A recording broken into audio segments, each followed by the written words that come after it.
Like the face of a sunflower? Where are the spirals? You see this math everywhere.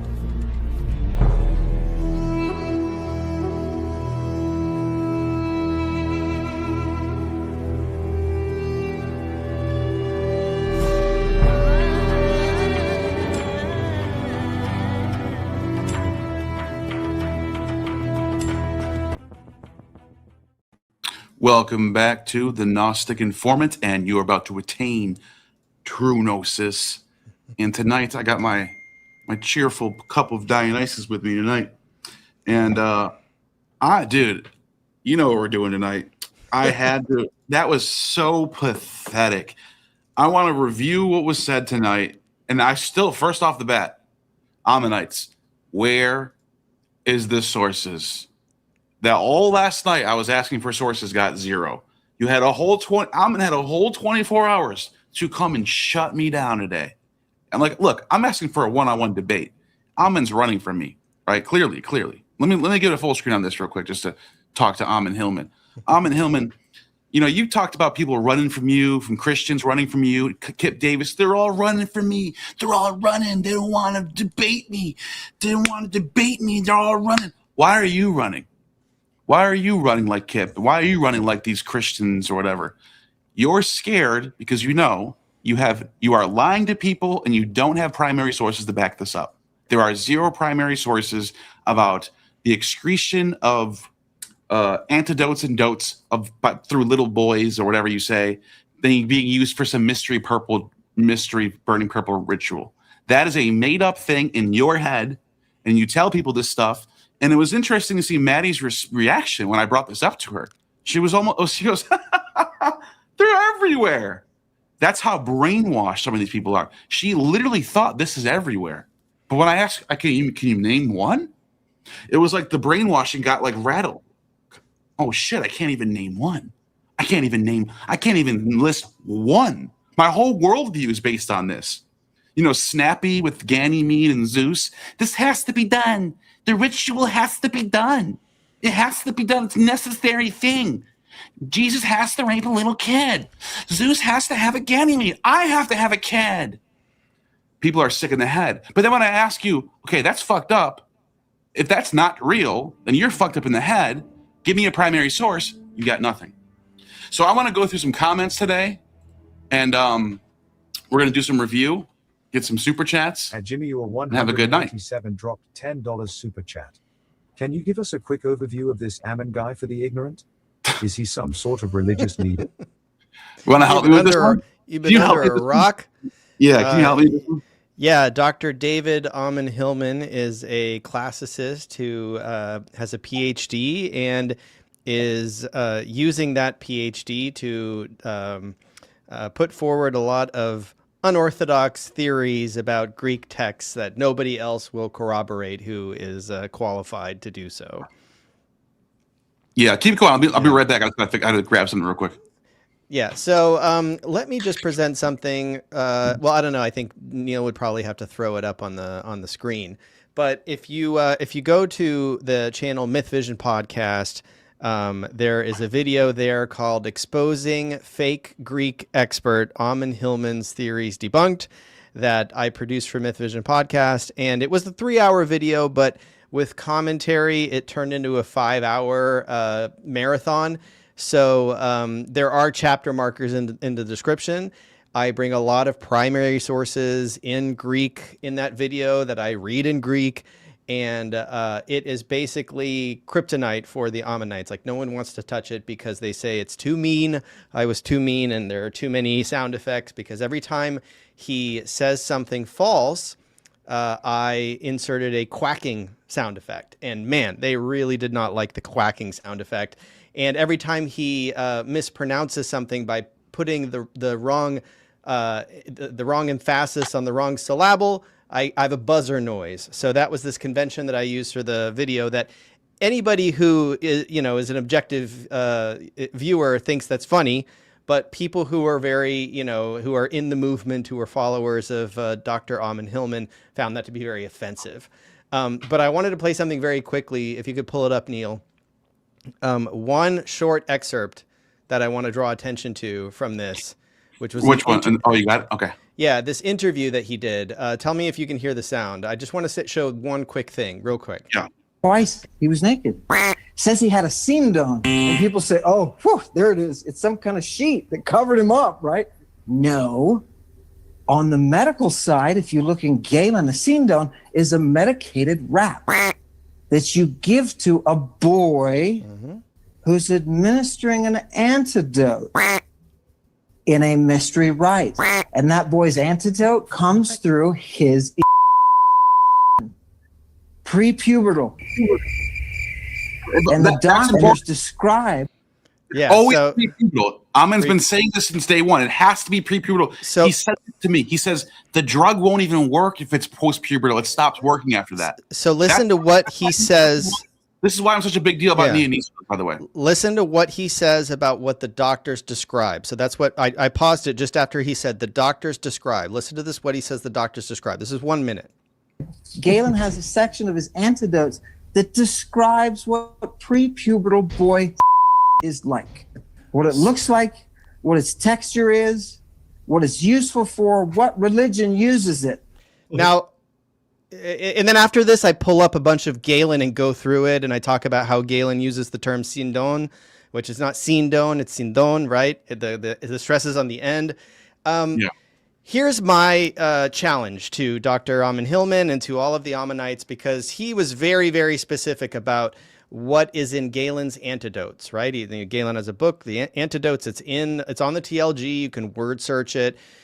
Please, satanic congregation, I implore you, find me that source. I know that it's not, Ammon Hillman's not going to offer it, right? If this source really existed and said exactly what he says that it says, I'm sure it would be plastered all over the Lady Babylon channel. He would be showing it, right? I've never seen it. This video's been out for over a year now. That source doesn't exist, right? And the funny thing is, and we may get into some of these sources, the Hippocratic corpus specifies that the transition from childhood into puberty is when a boy starts to emit semen, right? That's when you become pubertal, right? That's when your puberty begins. So the idea that Galen is going to describe what prepubertal sperm is like is already inherently weird, because Galen quotes the Hippocratic corpus, and we have this in the examples in the primary sources. Galen quotes the Hippocratic corpus as if it were authentic. So even if the Hippocratic corpus, if we now know that it's a later Hellenistic forgery, that it's not authentically Hippocrates, which is something that Neil got a lot of flack for when he said that this is Hippocrates. And in Dr. Hillman's response, he said, no, this isn't Hippocrates, this is a forgery, this is late. And he made fun of him for it. Galen doesn't seem to know that, because Galen is quoting this text, or at least a text that's very, very close to it, talking about Hippocrates' age classifications and adding his own explanation to it. And the divider there is when you start ejaculating, that is when you have reached puberty. So this clip that I played was very, very specific, and it refers specifically to Galen and antidotes. And yesterday, when you were on your stream, Neil, and you were saying, where's the source? Where's the source about this whole prepubertal sperm, the extracting medicine from boys? There were people in the chat, or at least one person in the chat, who kept writing Galen, all caps, Galen, Galen, Galen, Galen, over and over and over and over again. Citation needed. Give me. Yeah, you can't just say Galen. You want to know why they're doing this? This is how they program. Ammon's been telling these people in the untranslated, unpublished Greek for Galen that no one knows but me. It's all the God of the gaps stuff. It's the Graham Hancock, the civilization of the gaps argument. There's a lost civilization. We just haven't found it yet. It's in the Sahara somewhere. Ammon's doing the same thing to his audience. Oh, by the way, just because you haven't seen this source yet and you can't find it on Loeb, you can't find it on the TLG, it's because it's never been published yet. It's untranslated. Only I've seen it. And I know it's there, but I'm not going to show it to you. We're just going to trust me, bro. And it never shows it. It doesn't exist. Now, what did he just explain about synindon? What was the claim you just heard him say? Synindon is a bandage used for pharmacon on little boys for the mystery rite. Yeah. Galen says nothing about mystery rites, first of all. Let's just get that out the way. Galen's writing about medicine. He's not talking about Eleusinian mysteries or Samothracian mysteries. There's nothing to do with this. He's talking about medicine. So what is a synindon? He doesn't say anything about being medicated. You apply pharmacon to it. Yes, you can do that, but the context will tell you this. The text will say this. Synindon by itself is a cloth, period. Yeah, and what do we have here in Galen's method of medicine, since it's up on screen? Do we have a medicated bandage? Is synindon a medicated bandage here? That's not what I'm seeing. It's covering the guy's body. Yeah, where's the pharmacon? Well, there's none. You got Paraskevasmanis, which is the warm. Paraskevasmanis, syndonos thermis, right? So it's a warm linen, thermis, a warm linen cloth. Preparing to warm the cloth, yeah. Yeah, and they're undressing him, gymnothis, right? They undress him, and then they cover him up. It's epivevlimenos, right? In the Gospel of Mark, it's perivevlimenos, so it's wrapped around him. This is a full body-sized cloth. This is Galen. It's not a bandage. These people have very their brains are like children brains. So when they see nude and they see gumnos, like the guy last night, he goes, "What does that mean? Gumnos. What does that mean?" Oh, it means naked. It means like what about it? It says the word. So the word naked's here. So what? Private part. So somebody's saying in the chat, "Oh, well, just after that, it's used as a bandage." No. What I'm telling you guys is it's never used as a bandage. It is the cloth itself can be put into strips to make bandages. Right. But it's the cloth. Like synindon is just a cloth. You can strip it, you can cut it into strips and wrap it around something and use it as a bandage. But that's why synindology is the study of shrouds. Yeah. It's a cloth. It's a burial shroud. Yeah. And it's the same cloth that's in the tomb. It's you can't really get more clear than this, but I just want to make sure to reiterate the challenge is there to Dr. Ammon Hillman and all of his followers to just find the text. Give me the source. They're coping so hard today. Yeah. Hey, Bori, why did Ammon run like Kip? Because this guy likes to make videos about everyone's running from Ammon. Where's Ammon at? I'm challenging him right now as we speak to come on here and show me some sources. Oh, it sucks. Oh, your cult leader's running. Yeah. I love this. And just because somebody said the next I was told that the next page victory. The next page supports Ammon. Can you show the next? Can you just show what I have real quick? Yeah, this is the next page right here. So is this someone to the next page? Somebody in the chat said, "Oh, well, you're like I'm concealing these sources. I'm hiding the truth." Right? It is tokamnoti katatis syndonos ikomisthendi. After he has been carried in on the linen cloth. He is being transported on the synindon. Do you guys understand this? Like, no, they don't care. Yeah. They want it to be a medicated bandage because that's what Ammon says. That's what they want it to be. They don't care what you say.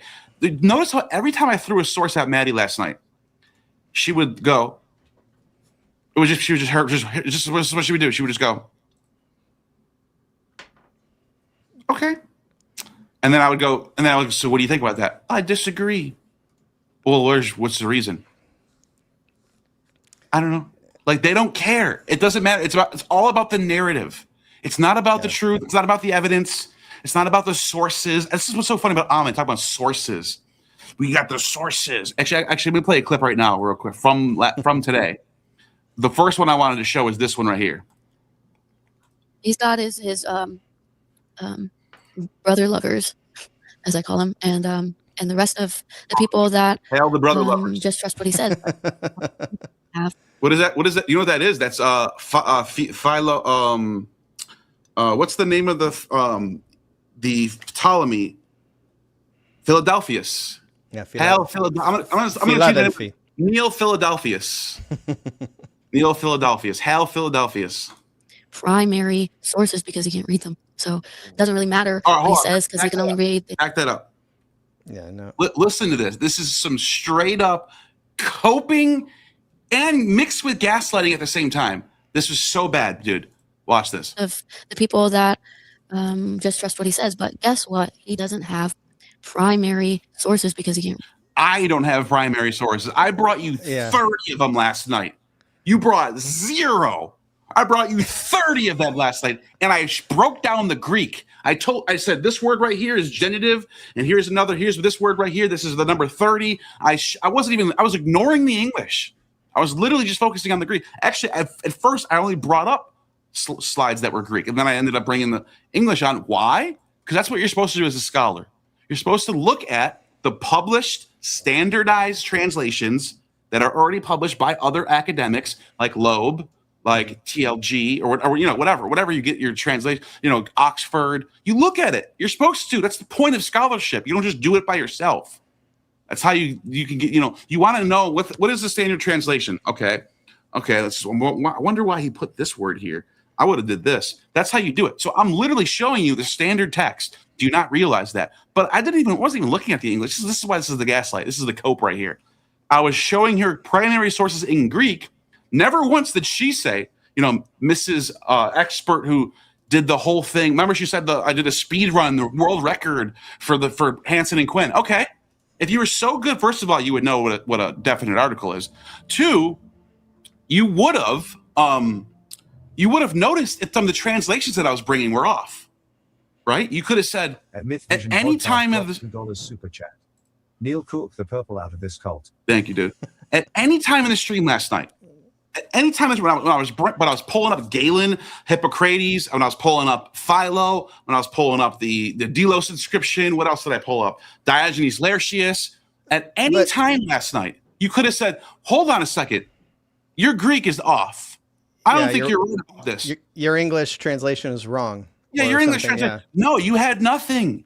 You had nothing. So to go back to this clip now, I'm just trying to highlight the gaslighting nonsense. I had lost respect for you after this.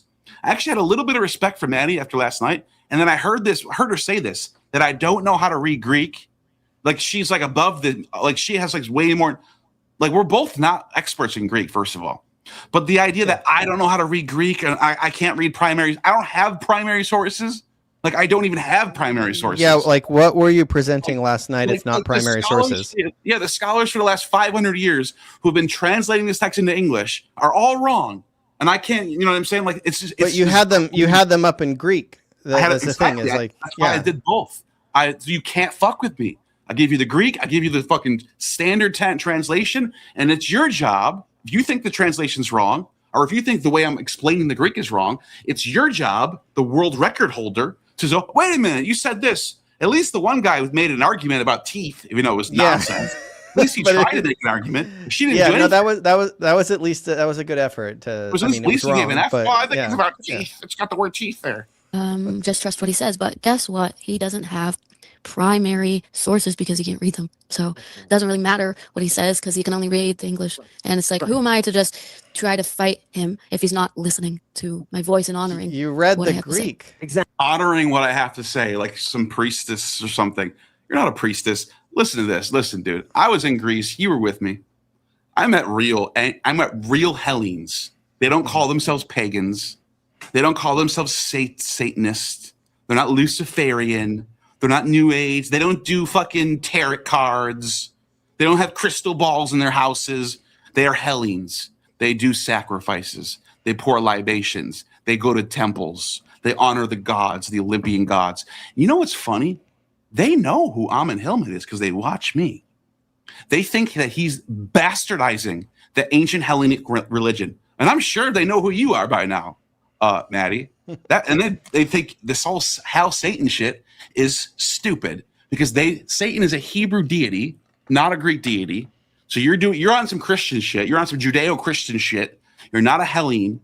So don't act like you're a priestess. You were never anointed. You were never initiated into any legitimate Hellene sect. You're just some other New Age fucking weirdo. So. Yeah, and I'm also like, I mean, the people in the chat are saying I can't read Greek and I can't translate, and I'm like, oh, like, I mean, what do you want from me? They're just coping. They're just lying and coping. The other part I wanted to show, I do have a super chat. I'll get to in a second. I really wanted to show this part right here, 44, right around 44, 44. The fact is, Neil, Listen you to don't this. read Greek. You don't read these sources. We went through your experts on myth vision and Gnostic informant. We went through your experts like a hot knife through butter. No resistance. They made themselves look really unprepared and unprofessional. No resistance. I heard from a little birdie that Luke Gordon's trying to go for round 2, but somebody, Ammon, doesn't want to do it. Why, Ammon? Why didn't you want to go back for round 2? Didn't you have a good time the first time, Ammon? Didn't you enjoy it? Oh, you really enjoyed the priest, whatever the heck. What was that priest's name? Bob Larson. You felt confident against Bob Larson, who doesn't know a damn thing about anything. He keeps going back and forth. Like at first he said he was going to do part 2, and then he said he wasn't, and then he said he was. He's not I don't doing really it. know. He's probably not doing it. I'm telling you right now, he's running. Either way, though, the idea that there's no resistance, they're all running from me. You're the one running, dude. You're the one running. So He had all of the Christians running, all the big Christian apologists. They didn't come to me. They ran from me for the very same reason that you should be. did you hear that? Because Christian apologists are all running from Ammon. I should be running from him. But think about that first. This is the stupidest thing I've ever heard in my entire life. I don't know what he was trying to get across here. I'm not running. I should be running? Okay, then take me on then. If I should be running from you, Ammon Hillman, if you're that much better than me, if you have all this all figured out and I'm wrong, and you actually do have sources for this, and you're not lying to your audience, then why can't you face me in a one-on-one set? So we don't have to be in the same room. We could do it on live. We could do it at Danny Jones. We could do it however you want to do it. However, pick your own moderator. Why isn't that I'm not running? I wonder why. Something to think about. But What was your knee-jerk reaction to seeing him in the chat yesterday? What did you do? I was like, dude, this is hilarious. He's coping so hard. And I was like, come on in. Come on in. You dropped the link. I literally brought his stream. Well, let's go to that in a second. I want to read some of the comments in that video. I'm going to pull that part up of the video. We'll talk about it. I literally brought his comment up on the stage and said, Maddie's having a tough time here, bro. You're leaving her out to dry. Why don't you come on here and bring us some primary sources and prove that I'm wrong? It's so simple. I'm sitting here making a bold claim that you're a liar. You're lying to your audience about primary sources in Greek. So all you have to do is come on the stage, bring the primary source, and I would look so stupid. I would be laughed at. I'd be ridiculed off the stage if you did that. But you can't. You can't. But you're not. All of the Christians running, all the big Christian apologists, they didn't come to me. They ran from me for the very same reason that you should be. But you're not, because you're of your not. hubris. Instead of attacking me, you're not. you attack my student. He calls me hubris and then shows a picture of me in shit. Hubris. By the way, you know who else? Does AI videos? Democrats in shit. You know what's so funny? They have so much in common. Donald Trump is like the most self-obsessed narcissist ever. He's the most self-obsessed narcissist ever. Everyone, like, I'm not really. Everyone knows this. Wait, where is it? Okay, here it is, right here. Look at this. Let me see. Can I find it? What is this stupid? Oh, here we go. I found it. Okay, watch this. Watch this. Let me switch my screen up real quick. It's just so funny how great narcissists think alike. This is from Donald Trump's Real True Social account. What does he do?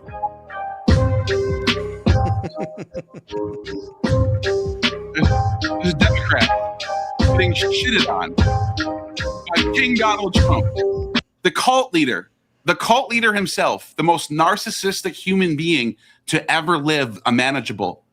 Number one, Trump. Number two, Ammon. Those are the two most narcissistic human beings on the planet. And they both make AI videos of them, of their enemies getting shitted on. Isn't that, it's like fucking perfect, dude. But the thing I want to hone in on is that he said all the Christian apologists are running, except for you. He left Luke Gordon out, but Luke Gordon's not running. He's up for part 2. That's never going to happen. So you're not running because of your hubris.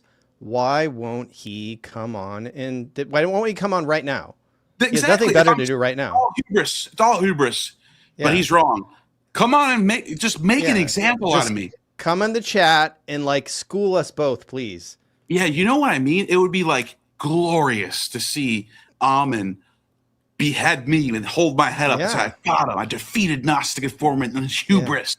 And me too. He could get a 2 for 1 right now if he came on. Yeah, why won't you? Last night you could have had you and Maddie at the same time. You know, but you can't. You, Maddie, Snappy at the same time. None of you had the sources. You're all lying. All of you are just full of crap, just making shit up about the ancient world because you want it. It's your own narcissistic egos that you're trying to do. You want the ancient world to look like how you want it to be. In your head, you think all this pedo stuff is cool. You want it to be that way. Now, this is another thing I heard last night.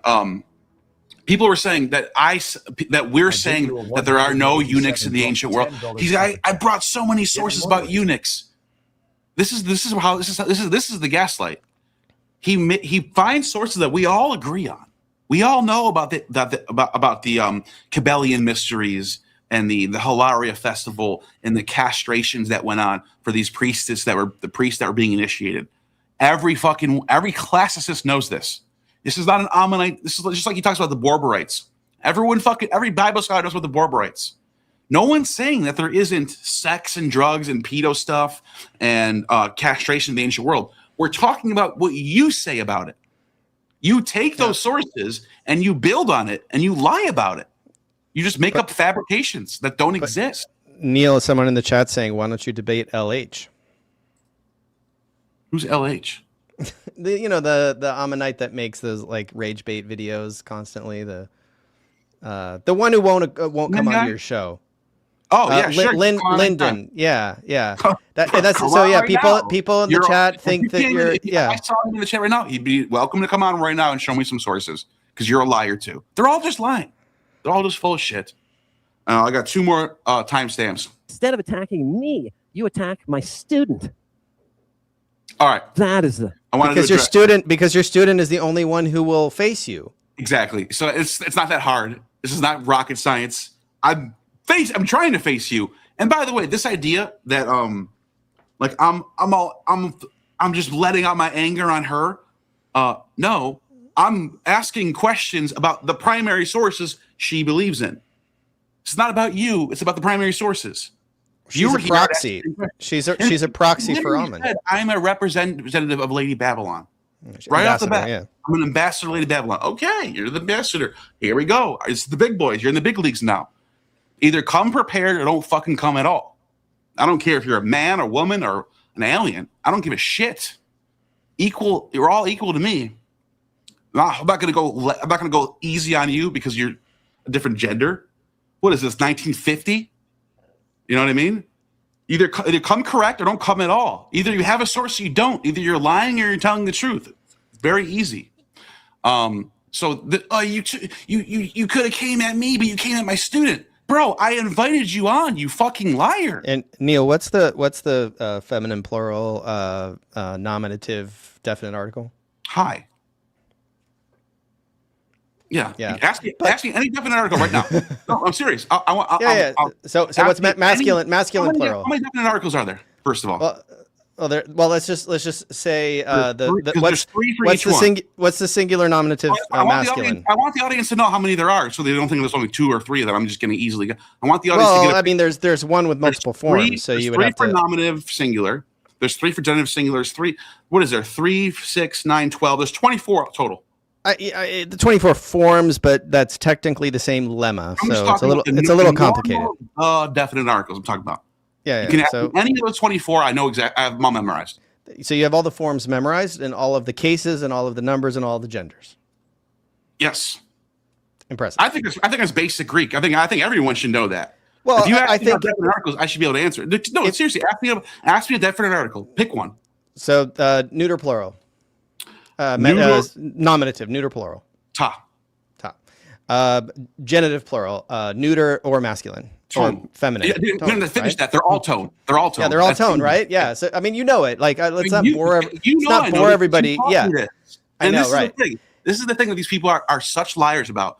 They think, because Ammon tells them this, that I got to Unit 3 and I flunked out or something. This is what Ammon says. I flunked out at Unit 3. First of all, it was Unit 4, but whatever. Let's not get into the little details. Second of all, Ammon, you are a liar, and you and I both know what actually happened. I was in Unit 4, going along just as good as I've been doing. I think I was doing fine, taking my time. I'm not trying to speed run. That's nonsense. Yeah. Going through Unit 4, and what happened, Ammon? Don't you want to tell your audience what happened? You told me that I can't do one-on-ones anymore. This is right at the time when Danny Jones blew up. And you got all fucking narcissistic. I can't do one-on-ones anymore. I do classrooms of 10 now. And he wanted me to pay the same amount of money. $40. I was paying $40 a visit twice a week, $80 a week for Ammon Hillman to go through Anthony Quinn. He was charging me $80 a week. So it's not free if you think he does it for free. No, he doesn't. He charged me $80 a week, $40 a visit. And he told me I can't do one-on-ones anymore. I have too many requests. People want to learn Greek from me now. So why don't you come in my 10-person class? And I asked, is it free? No, it's still the same amount of money. No, I said, no, I want a one-on-one tutor. And then he said to me, we're going to start over. Even real dropped $2 super chat. Just call them a cult. Complicated. Yeah, I know that. Duh. Yeah, I'll play it. And he said, what was I just saying? You're talking about how he was. He wanted to start over. So I had to pay them the money, pay the same amount of money to go back to Unit 1 with 10 other people in the classroom.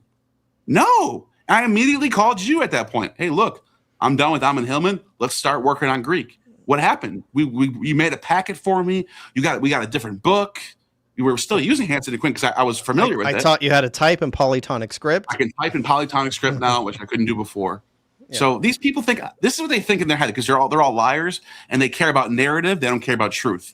They think I flunked out of Ammon's class and then I never learned. I stopped learning Greek and I'm still where I was at 3 years ago. Sorry, if you watched the stream last night, you should be able to notice I can read Greek and I can translate basic. I can tell what's genitive form. I can tell what accusative form looks like. I can read the numbers. I might not be perfect yet. I might not be an expert yet. I might have to look stuff up. But I'm coming along as good as I should be right now.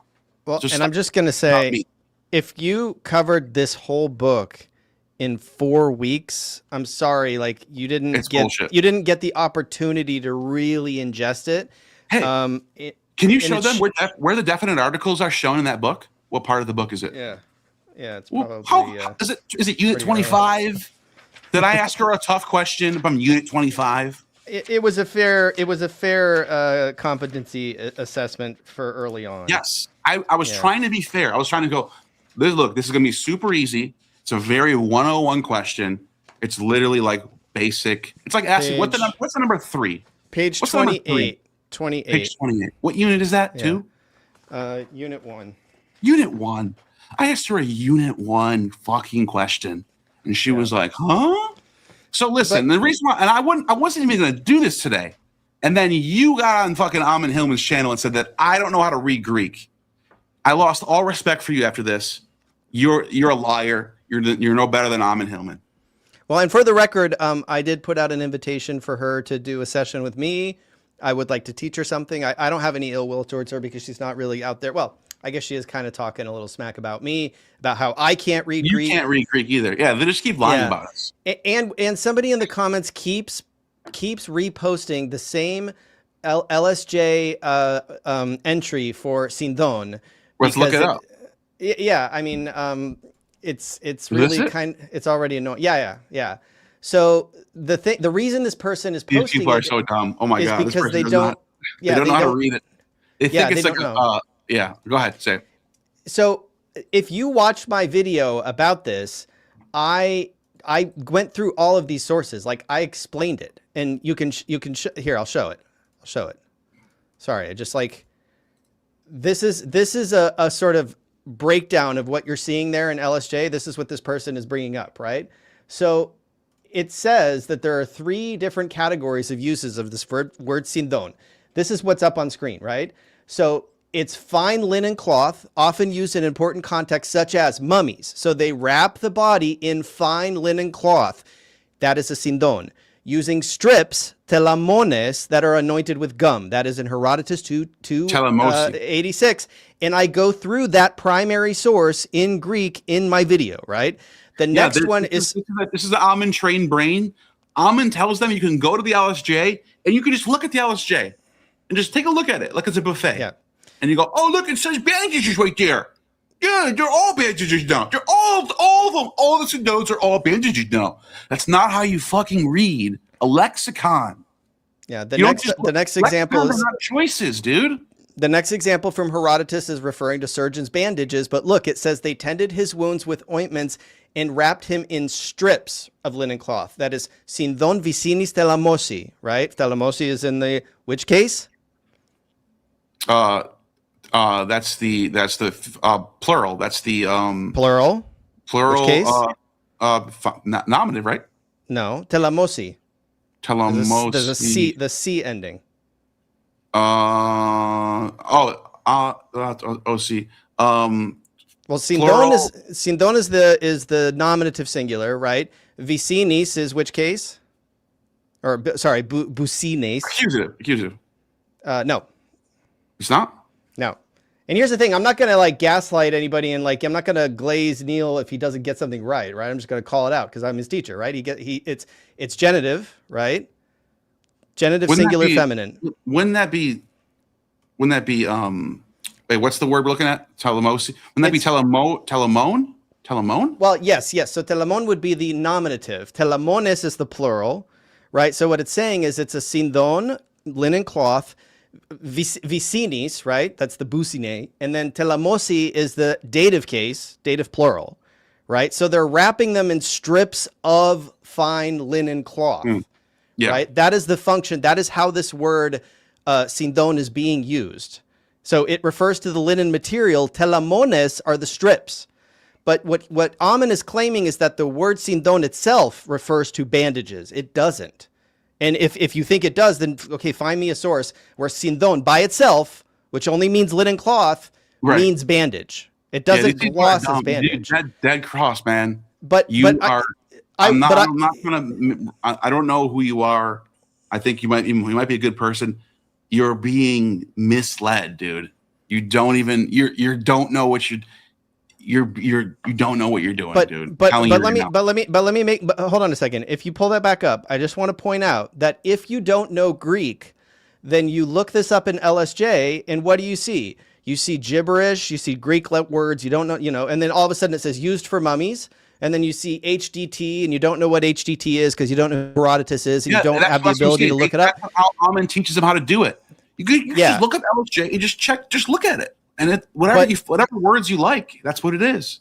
But no, just put yourself in the shoes of somebody who really has those blinders on and they're that ignorant, right?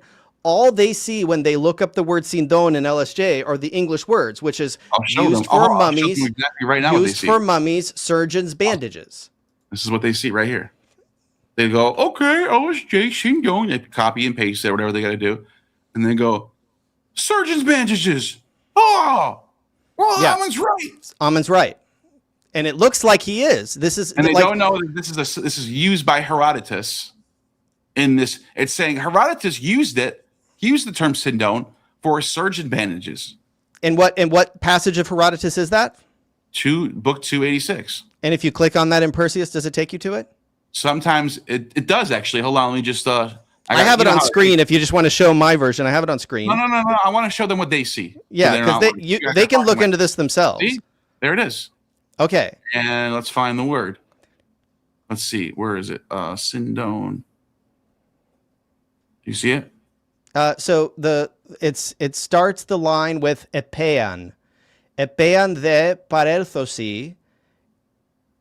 You see that? Here. No, that's epita. It's 286. So you would have to go to chapter 2 and then verse 86. You could show it on my screen. Why did it send me here then? Oh, this is 286. It is 286. You just have to scroll down to the part that says epean, and I don't have Perseus pulled up. I have my slideshow pulled up. So if you don't find it quickly, I can do a word search. You got to go all the way to 86. It's line 86. Right here. So yes. So what? So it So says the body. kat- Tosoma means the body. But what is it? What does it say before tosoma? Katilisusi panaftutusoma. Yeah. What does that mean? Panaftutusoma. All. Yeah, all. So wait a minute. If it's a bandage that's supposed to go around someone's hoo-ha, how in the world does it cover his whole body? It says panaftutusoma. If somebody in the chat knows Greek better than me, because apparently nobody in the chat thinks I could read Greek, then explain to me what katalisusi panaftutusoma syndonos visinis telamosi katatetlimenisi hypochriondes tokomi, right? I don't know Greek, people. I'm sorry. I just said some gibberish. I'm speaking in tongues, right? That's all I'm doing right now. Explain to me how somebody can wrap the entirety of their body in a syndon if it's not put into bandages that are telamosi, right? Like I see it because I read it. I'm reading it in Greek. Right. You like, I don't, and I know I'm getting worked up here, but it's like. No. That's a good point. It's a great point, dude. That's what, but if you're not drilling down into the examples in LSJ and fact checking LSJ, you're not really using LSJ. LSJ is like window dressing for you. Yeah, that's not exactly. They think it's like, and I fell for this when I first started messing with Ammon. I used to be like, wow, this, the LSJ, you can just kind of do your research and you can kind of pick and choose like, oh, this word could mean this, and I can just move it in here. And you can, like, I used to do it too, and it fucks you up, dude. It makes you a horrible researcher, makes you horrible at translating Greek, first of all. Yeah. Because you're getting these habits where you think you just translate however you want. Like it's a creative thing. Well, I can tell you that there were exercises. I watched some of this Greek course, and my critique is this. If the exercise in the book is giving you the word fuse, right? I see fuse. What does fuse mean? Fuse, what are you talking about? Well, I mean the Greek word, the ancient Greek word fuse. This is a vocabulary test. I don't know what you're talking about. The Greek word fuse. Fuse, like light? Yeah. The light? No, it means nature, right? Oh, fusis. Fusis, not fuse. Fusis. Yeah, you confused me there, dude. You got it. Fisi. Fusis. I say fisi. Yeah, so fusi. Fusis. So the Greek word fusis in the book. Modern version, fuse? Yeah, I'm mixing them up in my head. Yeah, don't fuck with me like that, dude. Don't tell an angry guy. So fusis is the Greek word for origin or birth or nature, and it can be used to mean genitalia, right? But when it's used in an exercise in the book, the intention is for you to translate it as nature, right? Like they're using it in the context of nature. The author of the book isn't really concerned about giving you all of the different shades of meaning of the word fusis, right?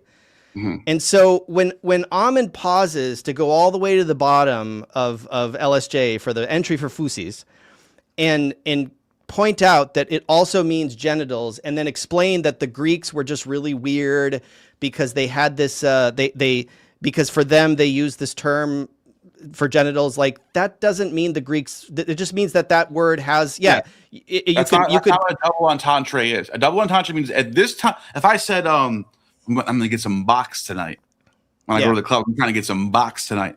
That doesn't mean I'm using that term I'm using the term box for a reason. We all know what that means. I'm not going to get into. I'm trying to get something tonight. But if in another text it says, and he lifted up the box full of magazines and he put it over. Does that mean I lifted up the pussy? No, you have to read the text and see the context. Ammon is lying to people because he knows, right here they used it for this context, box. He was going to the club to get some box. So therefore, in this other Christian text where it says, and Jesus lifted up the box full of scripture. Jesus is lifting up pussies and vaginas. Oh my God. Starts whipping the floor and he's lying to you. He's literally lying to you. So I just don't think that that's a very helpful, he does that constantly in his lessons. He'll go down to some rare contextual usage of a term in LSJ and then bring that up in his Greek classes. And I just don't see that. Like if you're in a 4-week intensive course, it's really telling that you get to the end of it and you haven't really the basics have not set in yet. Right. Like you haven't gotten I can tell that they're all full of shit. I don't know if they're trying to, if he's behind this trying to hype her up and like bring her in as the priestess and look how much she knows already. Like, I don't know what's going on, but it's bull. I can tell you right now, it's bullshit. Yeah, I can tell you right now, she does a good job reading Greek. By the way, that's the first thing you're supposed to do. I'm not saying I'm good at it. Like my Greek isn't flow that great, but that's alphabet. That's not like we're not translating. We're just reading. So I don't know. You can read. There's people who can read Greek and don't know what they just read because they're literally. It's like reading a song. It's like hitting notes on a piano. It doesn't mean anything. Yep. So like, yeah, you're Greek. You can read it, but you didn't even know what a definite article was. Sorry, you're not an expert. You're way over your head. What you think you're at. You're way puffed up right now. Time to come down a notch. Yeah, so, and people in the chat who are saying we're lying and frauds and citing Galen's Antidotes, Volume 14, drop the Greek into the chat, please. Drop the Galen citation of the Volume 14. Wait. Yeah. Maybe we can find this. Is it in Loeb? I don't think Volume 14. Volume 14 is a lot of text. I'm happy to be corrected. If Galen actually describes, give me an exact citation. I'll pull it up right now and read it. Let's see what you got. Yeah, because you said you'd do it. You said you got a source that helps Ammon out or whatever. Galen, the Antidotes, Volume 14. Is that on Loeb? Let me see if it's on Loeb. Yeah, but it's a huge volume. That's the thing. Like, you can do a word search. I don't know. Galen. Well, at least get it ready, right? Galen. Is it called Antidotes? That's the name of the text. Antidotes. Yeah, on Antidotes. It's not. I don't think it's on, unless it has a different name, because there's a bunch of Galen on here, but nothing called Antidotes. Are you sure that's what it's called? Well, it also Ryan Sledge. One called hygiene. I assume what Ryan Sledge is referring to is the assertion that I played at the beginning of this video that in Galen's Antidotes he describes exactly the texture of what prepubertal sperm is like. That's what I'm asking someone to provide a citation with, and a citation for. Because my assumption is if that were really a text, because he's talking about it in a ritual context. I mean, go back, if you're watching this, go back to the beginning of the video and play his quote. I haven't seen that text. That doesn't mean it doesn't exist. But what he's describing, he doesn't say it's in Galen's Antidotes, Volume 14, line whatever, right? Like, he doesn't give you He's never done that before. Yeah, and so he leaves he's never it. provided a source for this, ever. He does that. He does that on purpose, right? No, it doesn't exist because it doesn't exist. Yeah. So I don't know what you're just saying, Galen. Look, I'm not kidding. I want to find. First of all, I'd love to see it too. Loeb doesn't have a book called On Antidotes. There's a whole bunch of Galen books. There's nothing called On Antidotes, so there's got to be a different name for it. And okay, but what Ryan Sledge just said is he said in the chat. So that's the reference. You played the quote. He's referencing Ammon Hillman. It's Ammon Hillman's like so you don't claim. even know. He's never read. Ryan's never actually read this. Then that's what he's basically saying. He's heard. He's heard Ammon say this. Yeah, he's heard Ammon say it. Maybe Ammon said Volume 14 somewhere. I have heard it. Great. Well, then give me the exact passage, dude. Yeah. Exact passage right now. Exact passage right now. Book, chapter, passage. We can go right to it right now. Do you have this anywhere, by the way? This book. I mean, I don't have it in my examples because we can look up TLG at least, right? Yeah, but then we'd have to like pour through volume 7. What was it? No, Volume 14? Get it ready. So when he does have it ready, we can just go to it. Just get it ready. Okay, but I don't think he's gonna. I don't think he's gonna actually bring it. Well, how do you know? Get it ready. Okay. Get it ready. I'll play the next clip while you're getting ready. Instead of attacking me, you attack my student. That. All right, real quick, I just have to comment on this one more time. You had the chance to jump on when your student was getting attacked, and you ran away. Oh, I forgot. I wanted to bring those soup. You gave me some fucking, what's it called? What is it called? Screenshots of what he was saying in the chat. Let me see if I can pull one up right now. Let's see. Where is it? Where's those screenshots you gave me? It's got to be coming. Here, you know what? I can do open messenger. I can go to media. There we go. So let's take a look at this. Look at this loser. Look at this loser. Look at this coping loser, dude. Look at this. What you're seeing is abuse. I'd leave, Maddie. I can't watch this abuse. I'd leave, Maddie. Stop crying, Ammon. Nice, Vandy. I'd leave, Maddie. What does he say here? Were you on January 6th? What is his obsession? Can you explain the obsession with January 6th? I was going to church back in the January when January 6th was happening. I was still going to church with my church, and I was already sick of everything by then. But you guys don't understand. When you're going to a church for years, you it's like a family. You just go. You don't. It's like you're seeing your uncle that you don't like. You just go. And I was going still, and we all got the plan was my pastor was a big Zionist Trump fan, and his excuse was we're gonna go and preach the word to everybody there. We're gonna bring our signs. We're gonna preach the word to everyone there. But really, he wanted to go because he wanted to stand for Trump. So we got into a van and we jumped in there and we drove to Washington. And none of us got close to anything. And we left as soon as we heard someone got killed. We were there watching everything. Like, we were there. I told this story many times. But it's Ammon reaching for straws. He has nothing on me. I told him this. We were friends. He laughed about it. All of a sudden, now you're going to turn it against me? You fucking piece of shit liar. You're such a pathetic fucking... Oh, my God, you're so pathetic. That's so funny that he brought that up here. Because you got nothing. You have nothing. You have nothing. So you're reaching. Oh, he told me about January 6th one time. I'm going to bring that up. You're such a piece of shit, dude. Oh, look at this. Failed out coward abusing a student. Bring the whip. Oh, that's someone else. You have... Maddie, run. This is the one I want people to see. He literally told Maddie to run. As he's talking about, as he's literally bragging about people running from him, he's going, Maddie, run. Maddie, run. Oh, he's beating the shit out of you. Oh, no, you're beating the shit. Maddie, you're losing. You're losing. Run. Maddie, don't lose. You're my ambassador. Run. Oh, my God, this is pathetic. What a pathetic clown.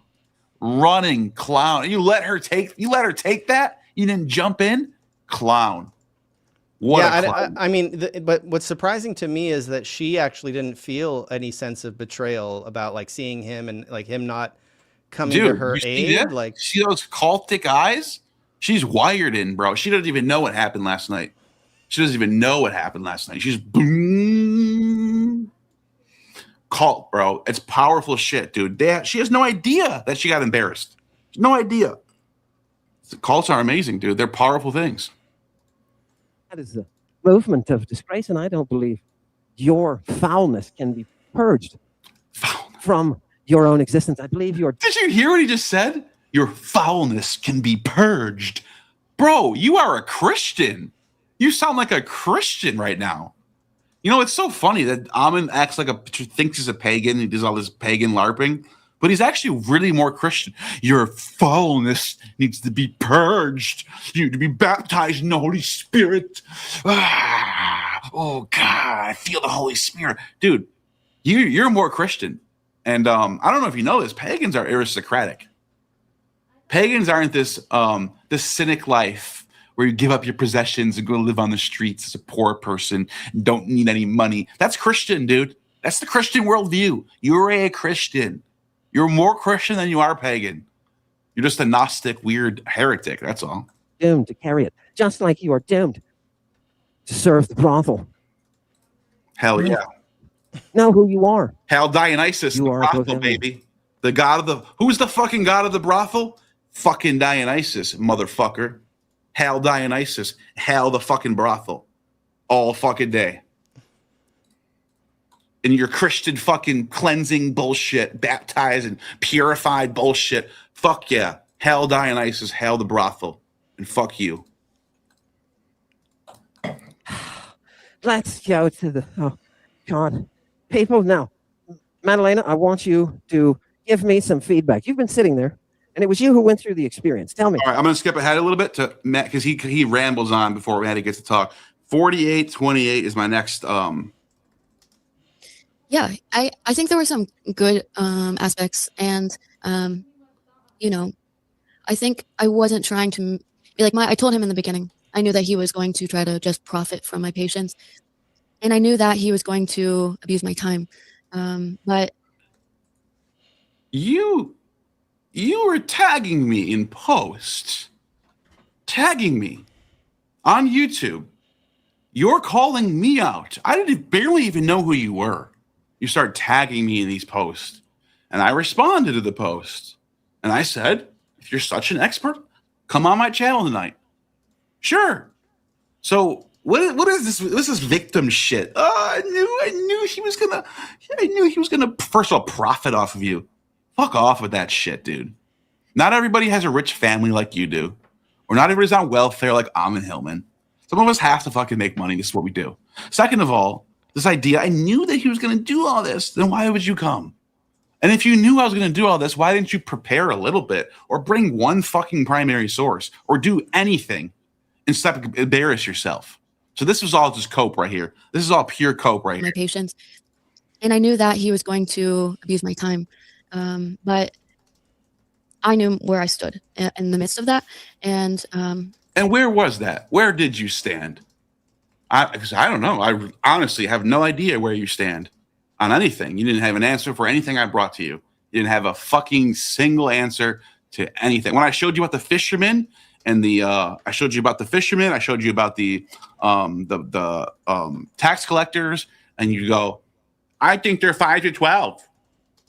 Oh, well, okay. Well, it says there's tax collectors here. 2 of them are tax collectors.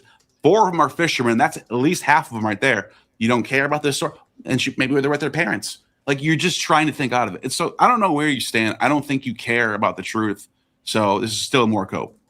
Yeah, I think that it also made us unified in a way too, because Really?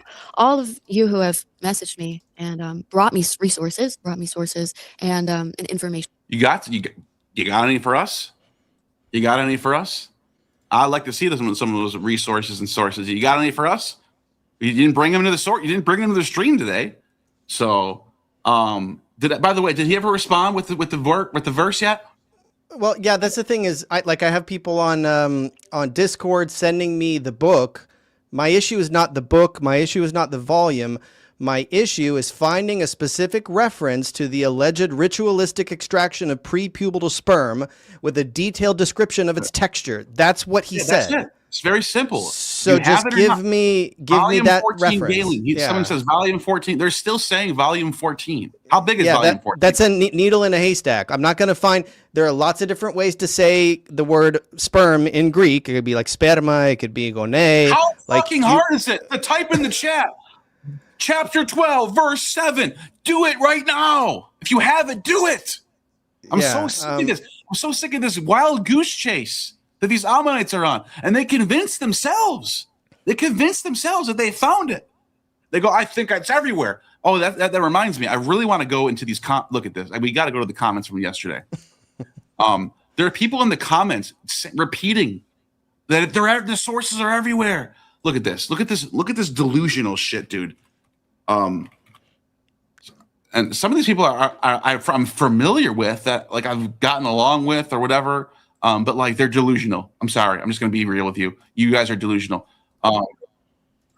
Where's the comments? Okay, so here we go. So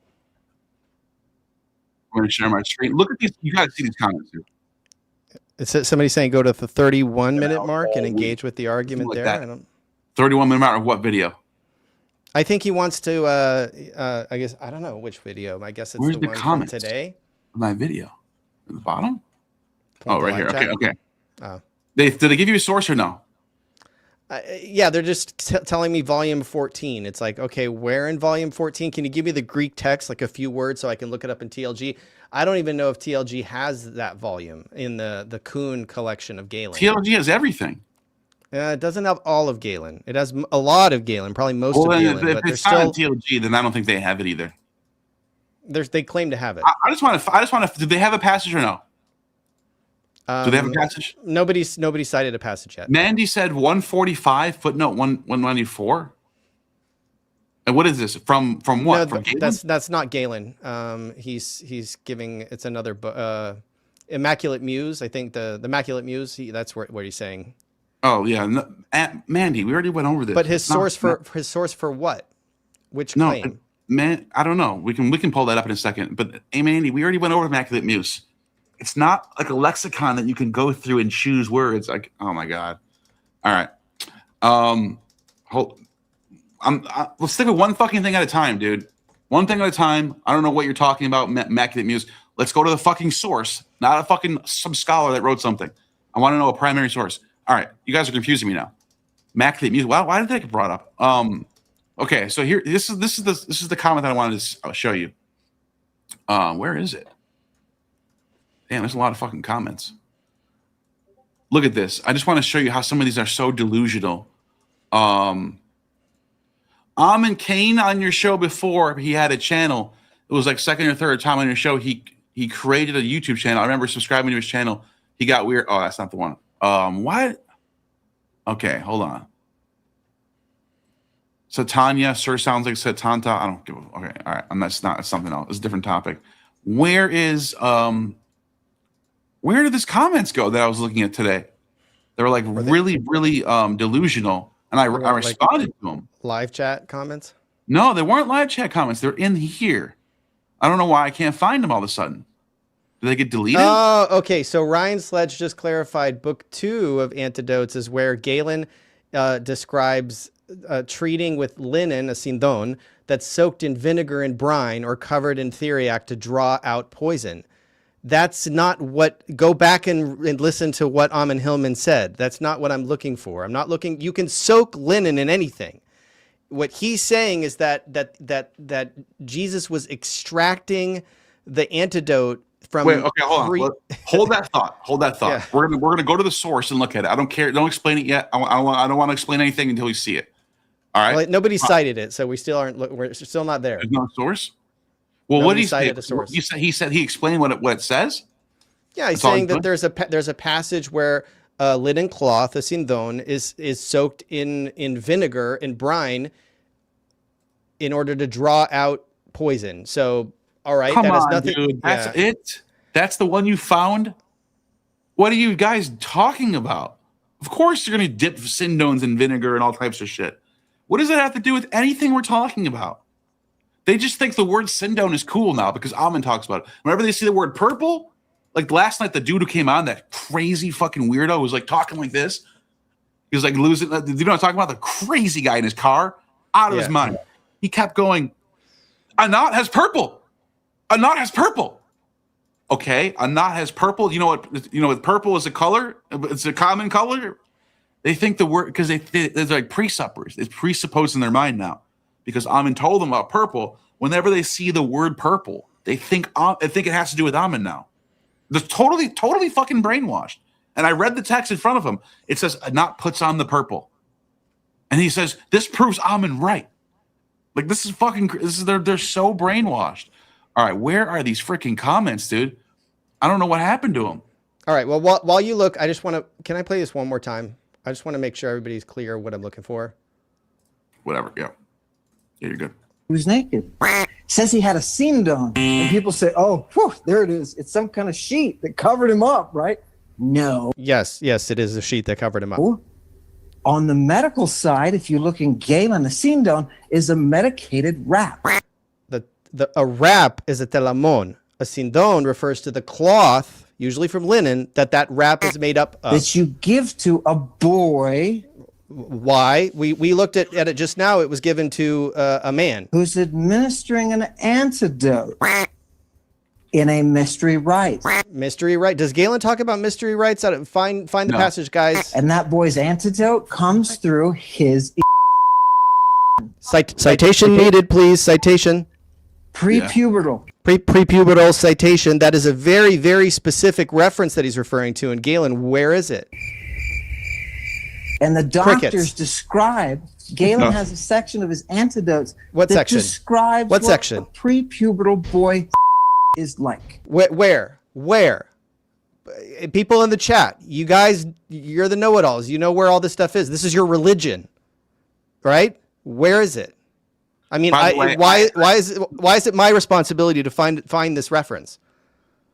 By the way, Derek, you left a super chat earlier. Neil cooked the purple out of I just want to say, Derek, I hate this stupid 2-stream thing. I just realized I couldn't find the comments because it was on the other video. And this is killing. I know for a fact this is the horrible.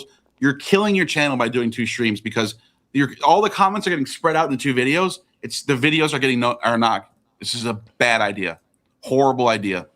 And I just realized there's 50 comments on one video, 50 comments on another video. They're both not. It could be going viral right now. It could be, but they're all spread. All the numbers are spread out. This is stupid. Yeah. And so somebody said that it's my responsibility to find this reference that I sincerely believe probably doesn't exist because I'm the one claiming to be reading it. Let's run with my hypothesis here for a second, Fable, or whatever your name is. Let's assume that Ammon is lying there. He is just not telling the truth. That source doesn't exist. Why is it my responsibility to find it if it doesn't exist? It doesn't exist. If it does exist, and exactly. I simply can't find it because I'm doing word search. It's on the burden of proof for them to show us the source. Yeah. Give us a citation. Tell us where it is. Look at this. Here's the delusion. Look at this. First of all, lots of articles about Saturn being in the morning star by astronomers. This is such a minor thing. Saturn's not the morning star. It's the morning star is Venus. We could talk about modern astronomers calling it that. I don't care. Why you have a long post about this is weird. Phosphorus is for Venus. Saturn gets another name, bright one. What's the word in Latin they use? Do you know what I'm talking about? Phosphorus. No, it's not that one. There's another one. It's called because Lucifer. Mercury. No. Mercury has Stillbon, and then there's another word for Saturn, and they all have words that relate to light or bright one. So they're all bright stars. They're all, but Venus is the morning star. Venus is Eosphorus. Eosphorus. Yeah, but that's not Latin. That's Greek. Yeah. I'm saying in Latin, there's another word for Lucifer is the one I'm talking about. But in the Saturn gets a name. I'm trying to think of the name. It's not Stillbon, but it's like something to do with bright. Anyways, all this stuff about something so minor. I don't know what this was about. Like this is what I'm going to get at. Satan, right? Babylonian astronomy, Saturn, son of the night. I even mentioned that last night. I said it's called the black sun in Babylonian sources or son of the night. So why are you correcting me on something I said? And then she goes, Shamash, Satan, that's the sun. Shamash is not Satan. So this is what I can't stand on these people. They just say stuff. Aren't you going to cite a source for this that Shamash is Satan? Where's the source for this? You can't just say stuff. Like literally, like this is stupid. This is fucking dumb. You're just jerking yourself off. Like it doesn't mean anything to me. I don't know where you're getting this from. By the way, it looks AI because you got all this weird shit in here. Like I think you AI typed this out. First of all this, look at this, all these M dashes. What do you like? Why are you? What is this? This is like delusional shit. Watch this. There's another one in the Bible. Satan as the morning star. It doesn't say that. Magic. It says they don't even know they're just making shit up. It never says Satan is the morning star. Isaiah 14 says the king of Babylon was as high as Halel ben Shekar in Hebrew, and on the Greek side, Eosphorus or Phosphorus, I think it says. It doesn't say Satan.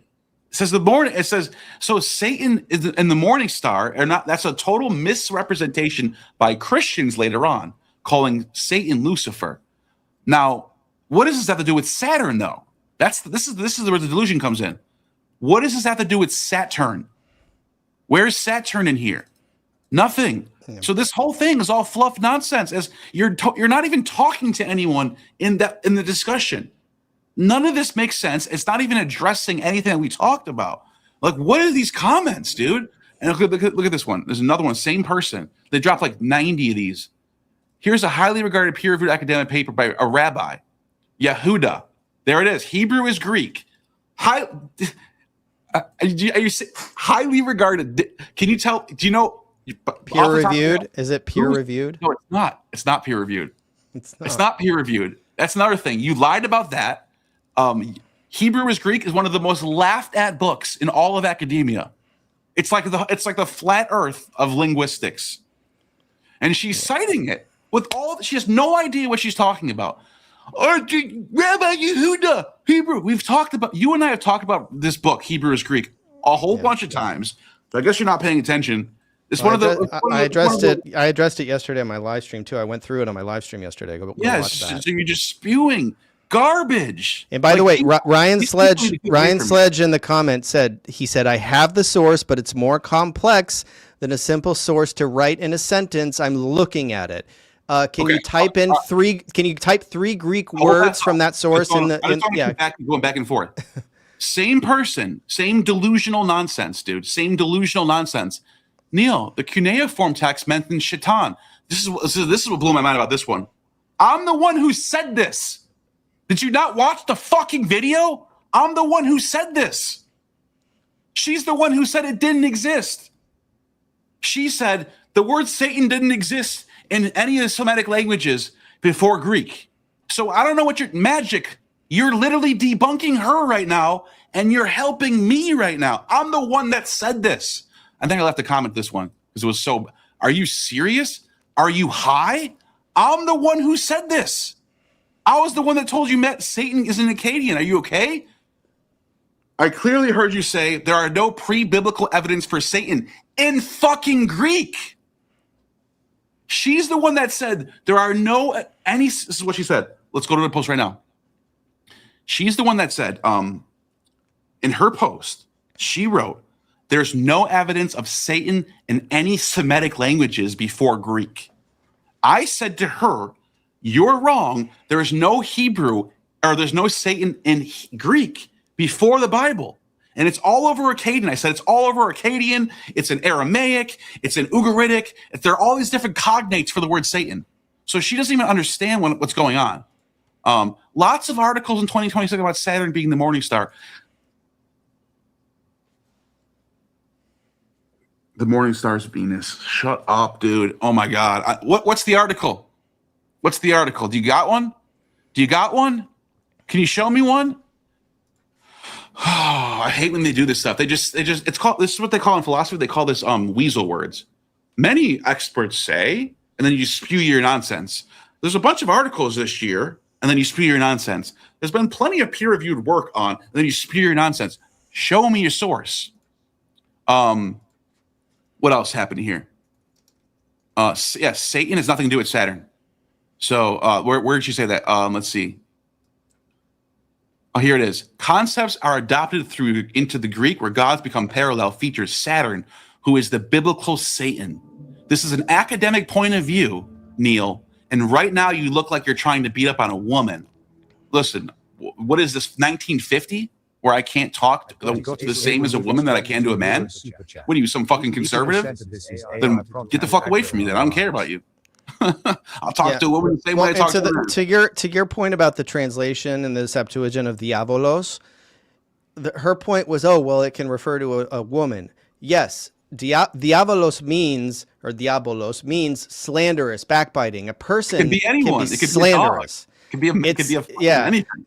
The association with diabolos and Satan is Judeo-Christian. It is not Greek. This is a foreign concept to Greeks. They don't have a devil. Like they have they have Pan. They have gods that were later associated with demons in Christianity, but for them they weren't the devil. The devil is a Christian thing. Dude, look at this. She wrote another comment. Another one.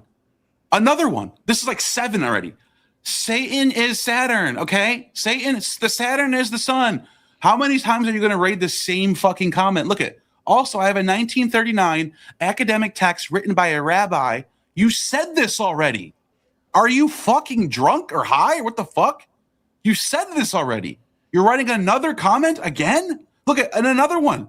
Neil, the thing you said is an objective lie is born out is born out of other academics. Of course, there are other academics that opposing view of other academics and is our rap eyes have said exactly the same thing. Would you like me to send you the text? Why wouldn't you just send the text right? Why don't you just quote the text right there? Look at this. I've been waiting for someone to send me text for 5 years now. No one has. You know what she literally responds with? Hebrew is Greek. Yeah. Oh my fucking God, dude. Get the fuck away from me. These people get the fuck away from me. Don't fucking get away from me. I fucking can't stand these people. I can't. I don't want nothing to do with people like this. Fucking get away from me. Goodbye. Can I show something real quick? Yes. I know we're kind of bouncing around here. So again, look, I'm obviously insinuating that Ammon is lying. I don't know for a fact that he's lying. I invite everybody that wants to vindicate your leader to just give me the text, like, Ryan Sledge, just give me 3 words in Greek that I can find the pattern for and just find it in the Greek text. Then I will retract my statement and I will say, no, he's not lying. Galen, in fact, does in this passage that somebody is going to provide to me that I'm still waiting for. He does describe the ritualistic extraction of prepubertal sperm, even though it wouldn't really make sense for him to, describe prepubertal sperm because sperm is post-pubertal by definition, but whatever. I'll run with it. If that exists, find it, and then I'll plaster it all over, and I'll be like, yes, it exists, and wow, Ammon was telling the truth. He just never provided the source. Can you show what I have on screen, though? Because we were talking about the Hippocratic corpus, and Ammon made a big deal about how Neil thought the Hippocratic corpus originally, he just assumed it was, this is written by Hippocrates. Today, scholars don't think it's written by Hippocrates, but when Galen refers to this exact text, he says, and for this reason, the age of young men being naturally dry and hot in temperament, that's what is in that Hippocratic corpus text. Galen thinks that this is written by Hippocrates, right? He criticizes Hippocrates for passing over the age of the pubescent, right? Ton ivondon, right? Because Ivis is somebody who's going through puberty, which lies between the adolescent stage. He literally said they're over they're past puberty. Yeah, so after passing over that age, Hippocrates... that Neoniskos is pre-puberty. Yeah, and then he arrives at the age of young men. He's talking about that text that Neil was reading.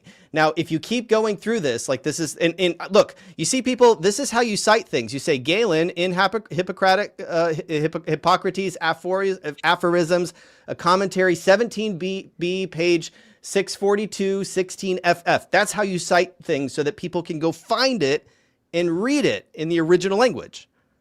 And so he's talking about epilepsy. He's talking about all of these things that revolve around somebody who is a neoniskos, right? And one must know that the age of peak, when you are at your peak, is bounded by the 35th year, right? 35. Pende ke triako da eti.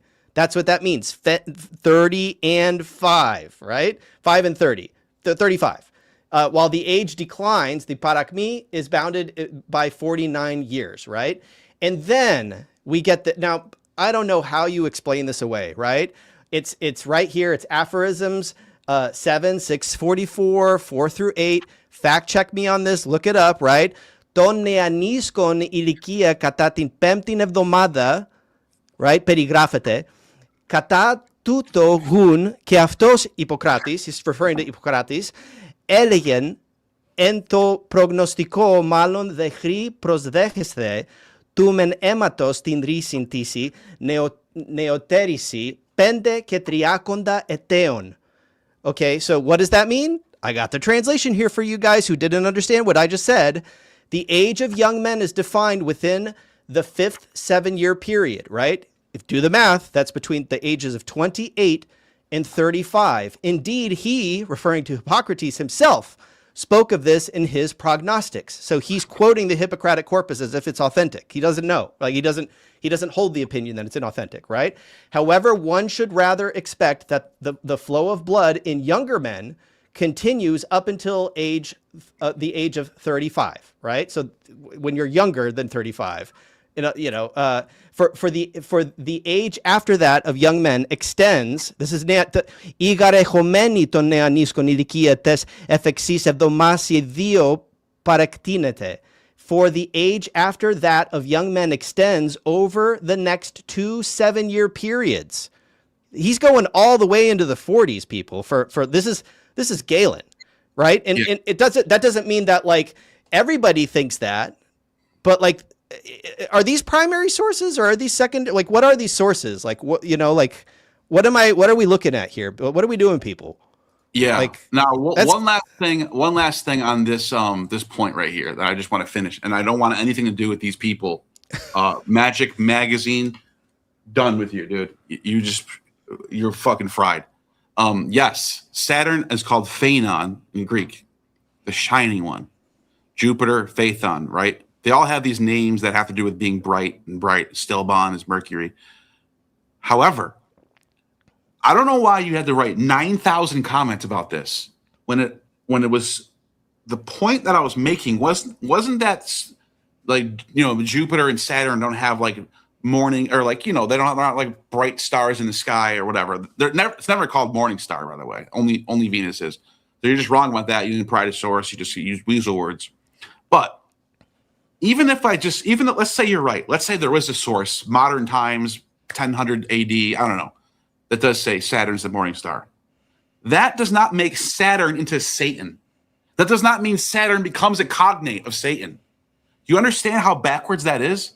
Either Saturn is a cognate with Satan, the word Saturn comes from Satan or whatever, or vice versa, or it's not.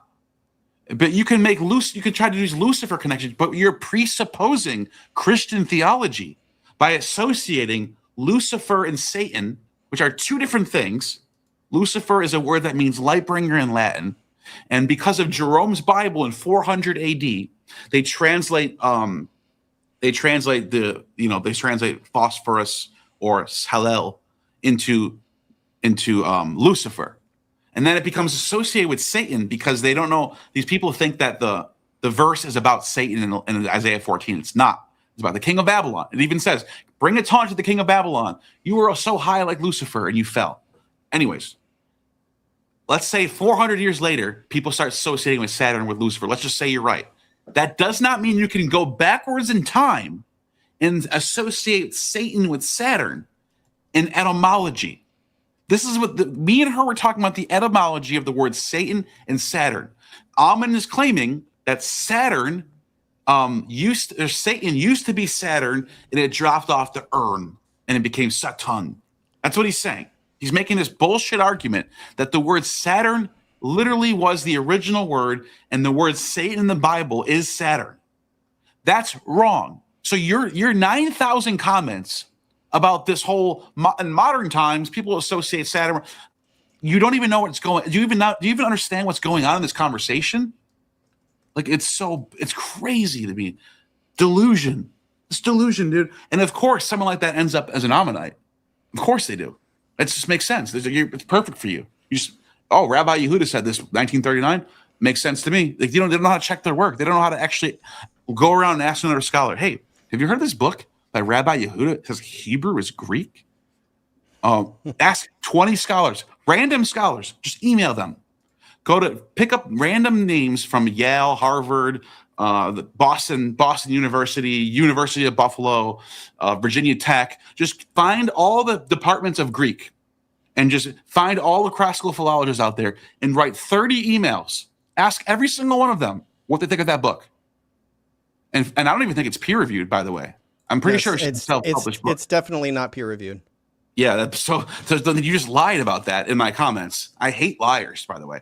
You can see I get so mad when people just lie about stuff. And they just start writing. And start writing stuff in the comments. They just think they're right. You know why I know it's not peer reviewed, by the way? You know how I can verify this? Look at this. Okay. How would this pass peer review? What's wrong here, Neil? Can you tell me? You haven't been studying Greek for 30 years. Can you tell me what's wrong with this picture? You're highlighting some sort of diphthong thing going on? There's a diphthong there. Yes, it's a O diphthong, right? Yeah. What about it? So this is the aorist. What kind of a stress pattern should the aorist have? This is like kind of a pop quiz, right? It's recessive. It's a recessive stress, right? The epsilon augment. Yes. Well, there's the epsilon augment, right? And so the stress in a recessive stress pattern wants to be as far from the ending as possible, right? It wants to be on the antepenultimate syllable. Now this is whatever, a typo. This is just, he made a boo-boo, but a peer review process would have filtered this out, because what would it be in the first person here? with a recessive stress pattern that needs to be on the antepenultimate syllable. Epistoa. Epistosa. Yeah. Right? Epistosas. And then epistose, and then epistosamen. This is correct. This is correct. This is wrong. So he's just getting basic stuff wrong, but it doesn't look like it looks like he copied that from somewhere. It doesn't look like he wrote. Well, like if he copied it from somewhere, he copied it incorrectly. This is also spurious. It should be catharsis, not catharsis, and whatever. Like I said, fuse in the stream because I mixed up like modern and it's fusis in ancient Greek. I'm allowed to make mistakes too, and so is Yehuda. But not when you're writing under peer review. Yeah, for peer review, that wouldn't be there. He put the genitive case these before thedes, so it misplaced. This is all bullshit. Yeah, this is all bullshit. So, like, why are they? Go to the front page. I want to see what it says. Like, is there any like university? Or is there any indication that it's peer reviewed at all? Like anything? These are excerpts that I reviewed on my stream yesterday because Saul Levin is a bona fide, like he's a qualified scholar, and he gave this like preface. I don't have the front matter. I don't have the title. But look what he says. He says, to keep it unpublished, this book, for fear that it may contain errors. This is his preface to the book. This is his endorsement. Would be a disservice. A disservice all around. Once it is made available, any competent reader can extract for himself all that is profitable to him. I found it. Okay. It says Oxford 1982. Okay. Well, whoever reviewed this didn't do a good job. They didn't get those errors out. Well, it's published by Beckett Publications. Yeah, and it says Oxford 1982. But you and I talk about it. Things can be peer reviewed all the time, and then they make it to other scholars, and they read it, and they go, "This is fucking nonsense." Like Carrier. Ryan Sledge is begging to come on. Does he have the source? Do you have the source ready to go? Did he give us a source yet? I haven't seen it. But he said something weird that like I asked him to clarify, and I don't know what. I think he wants to come on and explain it. That the age he said it says young men for skois and scone, and he's referring to the endings of the word neaniskos, but the endings are the same word. Like those are just case forms of the same word. Well, let's bring him on. Teach him some Greek. Yeah, like please, like I mean. All right, so I'm gonna bring this. This is going to one person right now. If you wanted to open up, I'll let you know. Ryan. By the way, so Ryan, do you have the source for Galen? Can we ask him that or no? I think he wants to show a source from Galen where Galen has a synindon, like a linen cloth that is extracting. Something like that's fine. Like I'm not contesting whether or not that was a valid medical practice. Of course, you can soak up something in a linen cloth, including a bandage. My point is that the linen cloth itself is not a bandage intrinsically. While we're waiting for him, another thing I wanted to say about this video is so he had 24 hours to come and bring sources to refute me. He comes in here and he just shows a bunch of random AI images. Then he gets to the Gospels finally, I think somewhere way later. And his source for them being kids was that, I'm not kidding, in Exodus, did you watch the part about Exodus? Yeah, but what he's saying there is not contested. He's saying that most of the disciples, if not all of them, were under the age of 20 because of the temple tax, because the temple tax was taken. Everyone knows this. Do you see the gaslighting? Yeah. No one disagrees with this. Then he told Maddie, he said, Maddie, what does everyone say about the gospel, about the apostles? That they're all over 30, right? And they all have beards. She was like, who's saying that? Who the fuck says that? Yeah. Who the fuck ever? Jesus dies at 30. If he's the teacher, that he's teaching older men? We're all agreeing that they're young dudes. Like they're like maybe teenagers. Maybe there's a 20-year-old in there. Google it. Just Google. We don't really know. How old were Jesus's Why would disciples? Google know more than we? Well, it says while the Bible, the AI overview of this is while the Bible does not explicitly state the ages of Jesus' disciples, historical and cultural context suggests most were young men, likely in their teens or early 20s, approximately 13 to 30. That's what everyone's saying. They're fishermen. They're tax collectors. I brought you the source last night, and notice how Ammon's brain works. I can bring you a primary source that says 1 + 1 is 2. The next day, he goes live and goes, look at my source. It says 1 + 1 is 5. got him. And then he won't even address my source that's objectively saying this thing. He didn't even bring up he never even said the word fisherman or tax collector once. So he doesn't have a refutation to that. So what? We're just going to pretend it doesn't exist? Is this how you guys operate? You just pretend things don't exist and just go on with your lives? Oh, that verse about the fisherman? Get it away from me. I don't like it. It doesn't go with my narrative. They have to be little children, little 5-year-olds. You know what I mean? Well, but he said several times in this episode that Chewie made an image showing their true age. And what do you see in that thumbnail? You see like 8-year-olds. Let's watch that. This was so embarrassing. His opening statement was so embarrassing because on the thumbnail, he told his audience, I'm going to show you in 60 seconds. I'm going to prove it to you the age of the disciple. And this is what he comes with. Special edition. We're going to initiate in 60 seconds tonight. That's where I will bring you clarity, reality, and the gorgeousness of Mother Greek in one pill form of 60 seconds. Let's see if we can start this off right. Chewie, hit me when you're ready.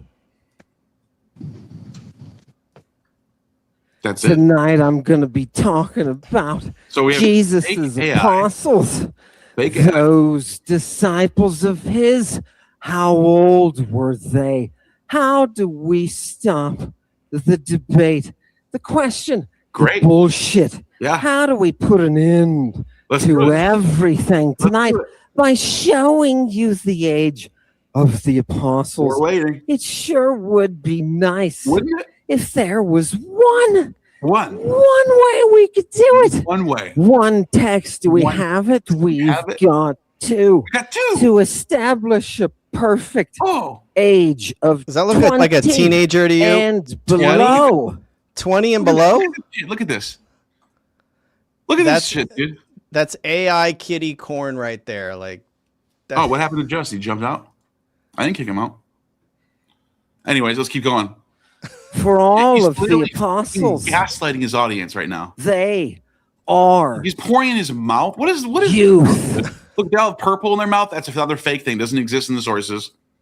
Just making all this up. None of that's in the gospel. Look, people, we finished early, just like Jesus. God, thank you for that. Oh, hail Satan, satanic congregation. Did anybody like that? Do you see what I'm going to do? I'm going to bring you two sources tonight, people. Bring it. It's the Bible, Exodus, and Matthew. Nothing. So we're going to use the Old Testament to date the New Testament. Spectacularly fabulous about this trick tonight. No. People have been asking questions. He doesn't actually say it until way later, doesn't he? It's like way later, right? Are you watching? I didn't even watch the whole thing, to be honest. Oh, it's over here. This is what it is right here. So it takes him 30 minutes to finally get into it. This is what he says. Going first. Madalena, this is Exodus. Here it is. The book of Exodus. And the book of Exodus. I'll bring up in a minute. This is the argument. This is the slam dunk on me from last night. Just look at the blue. Look, everything I said, people. All the primary sources I brought last night. Everything I said, this is finally the response. It's supposed to end the debate, right? Okay, oh God, this is what they're gonna give people. What kind of people? The people. Notice how he can't look. I don't have a problem with you doing your own translation, but notice how he never shows his audience what the standard translation is, because he has to go so far from what the standard. And he tells them that they're all lying to you. The standard translation. Why don't you really show them so that they have a little more context? Teach them, show them. This is what the Oxford translation says. Here's my translation. He can't do that because he's gonna lie to you. Who come to the temple and have their episkepsis. They have their visitation, right? Now, people are going to be coming to the temple, right? They're just going to be doing it. So they got to give, he says here, yeah. the half of the didrachma, which is the 2 drachma coin. Okay. So what is he even saying here? He's saying because in Exodus it mentions that you have to be a certain age to pay the drachma. I think it's 30 or something, right? Is that what he says? Here, let's just keep going. Right. And then he tells you how much that is in obols. Oh, God, right? It's all the currency. It's really specific, people, right? So this is what you're supposed to bring for your offering to the Lord. Look at verse 14. Pas ho para poreo omenos, right? Many of those who come in for their episkepsis, for their engagement with the temple, what do they have to do? Apo e cosa etus kai epano, from 20 years. And you just said the word acosa, the word I was trying to show her last night. You were, yeah. How funny is that? Acosa, 20. We're agreeing on, now we agree on 20, right? Now we agree on 20 years. But quick correction though, it's acosi, right? It's like the stress is on the A. First of all, second of all, he's saying 20 years, right? And you were showing that in Diogenes Laertius, in his life of Pythagoras, the Pythagoreans said you were a child for 20 years and then you were a neonispos for 20 years. But he told his audience that this was all about puberty, stages of puberty. It literally says the same thing here, and he's translating it correctly here. To be fair, he did not address that source. He addressed the Hippocratic corpus. That's all he cared about. He didn't talk about the Pythagoreans. I'm just saying he has his argument is about stages of puberty. He's not dealing with it. You're right though. He ignored the one that actually has the word years in it because he can't deal with it. He can't lie about that bad. But here he does. Here he shows that it refers to 20 pay years. The tax I know to the Lord. That's what I'm trying to say. It's the adult tax for those who are 20 years and older. We don't have to sit around. And talk about adjectives. Let's just go to talk about adjectives. I'm literally translating a word, the word that napios. Now, what is so he finds a word, he finds a passage from Exodus about temple taxes and the age it took. Then what does he do? He skips ahead to New Testament where it talks about, let's see what it says. Listen to this, Madeline, and tell me what you think.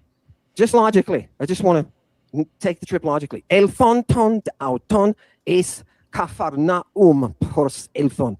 Right? So, when Jesus and his apostles came to Capernaum, which is on the northern side of the Sea of Galilee, those who collect the tax went to Peter and said, your teacher, right? When I say your teacher, Madeleine, this is plural.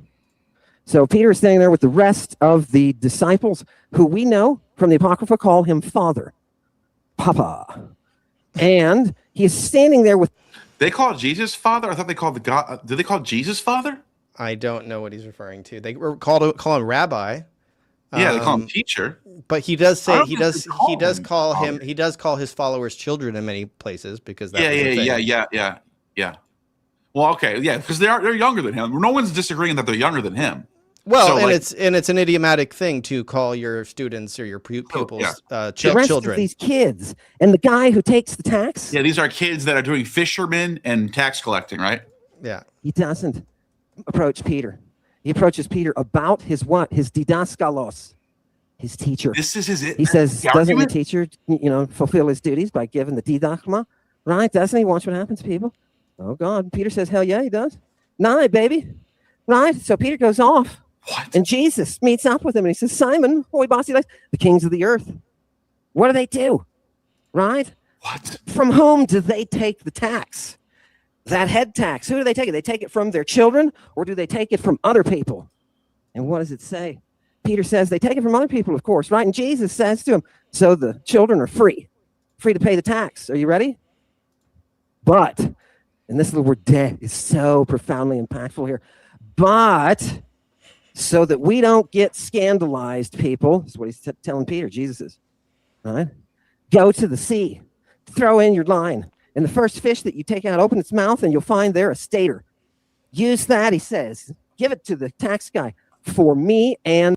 So you want this child to go into the sea and cast the line? This little baby kid, little 5-year-old kid, is going to go into the sea and cast the line? Is that what he's saying? Yeah. What? That's your argument? That's your fucking argument? So we're just gonna ignore this. Hold on. We're gonna ignore this whole passage I brought up. This whole passage I brought up from yesterday, from Mark 1, where it says, and they saw Simon and Andrew and the brother of Simon casting a net in the sea, for they were fishermen. Te thalassa, right? They're casting fish into the sea. They're casting fish into the sea, right? And yeah, hey, for they were fishermen, right? Elais, right? Okay. What's up here? It says there's another verse right here about them being fishermen. Oh yeah, that's the down a little bit more. Then he saw James, the son of Zebedee. Jacob, ton tu Zebedayo, kai Iononen, ten ton adaphon. Who's that? What are they doing? Oh, they're also in the boat mending the nets. These are babies, little children. And so I brought this up to Maddie last night. And Ammon's response was, Exodus has a tax collecting thing where you got to be 30 years old. And they're under 30, so therefore they're all 5 years old now. No one's saying they're over 30 years old, you idiots. If you fell for that today, you have the brain of a fucking goldfish. Did I not get it right? Did I miss up his argument? It's so bad. But at the end of the day, he did preface this by saying 20 and younger, but then showing images of little kids.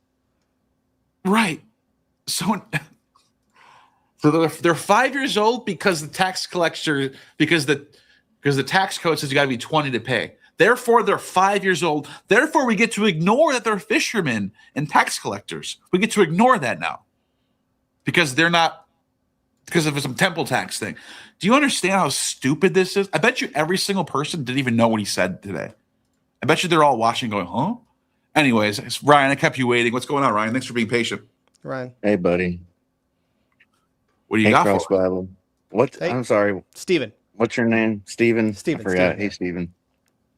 I want to at least say hi. But Hi.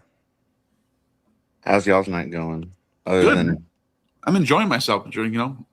I get passionate. I love this stuff. I have no patience for bullshit. I do man. like that about you. You do get passionate about it. Thank you. You know, like someone needs to. We don't need just the same old thing. Just like a Bart Ehrman. Like, no, this is what it says. Right. I can't stand Bart Ehrman. People think I defend the status quo. I don't do that all the time. I'm attacking. You gotta look outside of what we're always normally taught. But all right, hold on. Let me. I totally agree. For you. All right, who's gonna look it up? Can you pull? You can't show your screen. I can look it up for you. Okay, you're gonna look up the KUHN Kuhn, I guess Kuhn edition. Kuhn, yeah. Is this in the TLG? This is on De Antidotis. DEANTIDOTIS. Wait, it's volume DEANTI. DOTIS. But can I clarify what does this reference say? This is from Galen. Oh, this is sorry. This what is what is it a reference? What is it a reference to? The Synindon and the Burning Purple. Really? Burning Purple. Yes. Where Galen specifically talks about the process of it. What page? How like the Tyrian purple dye. So I can get a Oh yeah, sorry. Volume 14, page 31 to 32. Are you gonna be able to read? Are you gonna be able to read this pretty quickly, Stephen, or no? Should we get a different... send me the link in the private chat so I can pull it up on my screen. Which one are you looking at? Let's look at the whatever you're looking at. All right, hold on. You have a paper? You have a paper edition? Is that what you're reading from? This was some because that's Skyfewer. Skyfewers or Skayfewer. It's a little hard to navigate. But I don't know how to find it. Yeah, if you have a few words, it's like a little easier. But look, I can do a word search for sind to get like the stem of sindon. Galen Diantotis. But to be clear, I was never contesting anything about a claim that Galen refers to. First of all, Let's just look it up first. Let's just get this over. Let's just look the word up. Burning purple and Galen would be fantastic. Purple. Yeah, let's not even talk about it yet. Let's look at the word. Yeah. All right. What is it? Which text is it? First of all, what are you looking at? That's what can I see what you're seeing? That's what I'm trying to find out. Because I'm trying to figure out how to do these that. goose hunts, and I found it in Greek, but I don't know what passage it is. How do I?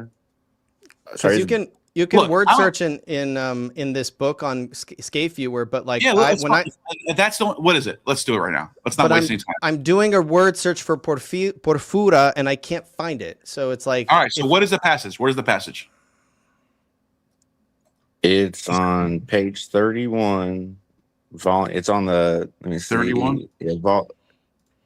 Volume 14. There's I think there's 22 volumes in this one book that he did. Which book is it? Book 1 or book 2? Yeah, because this is different. Book 1, chapter 5. We have a different numbering system now. Book 1, chapter 5. Book 1 right here. Children. What does that mean? Book. Yeah, so I'm book looking. 1.5. Is that what you mean? Yep, 1.5. Okay. All right. So if I do a word search for porphyra, I should be able to. Nope. Yeah.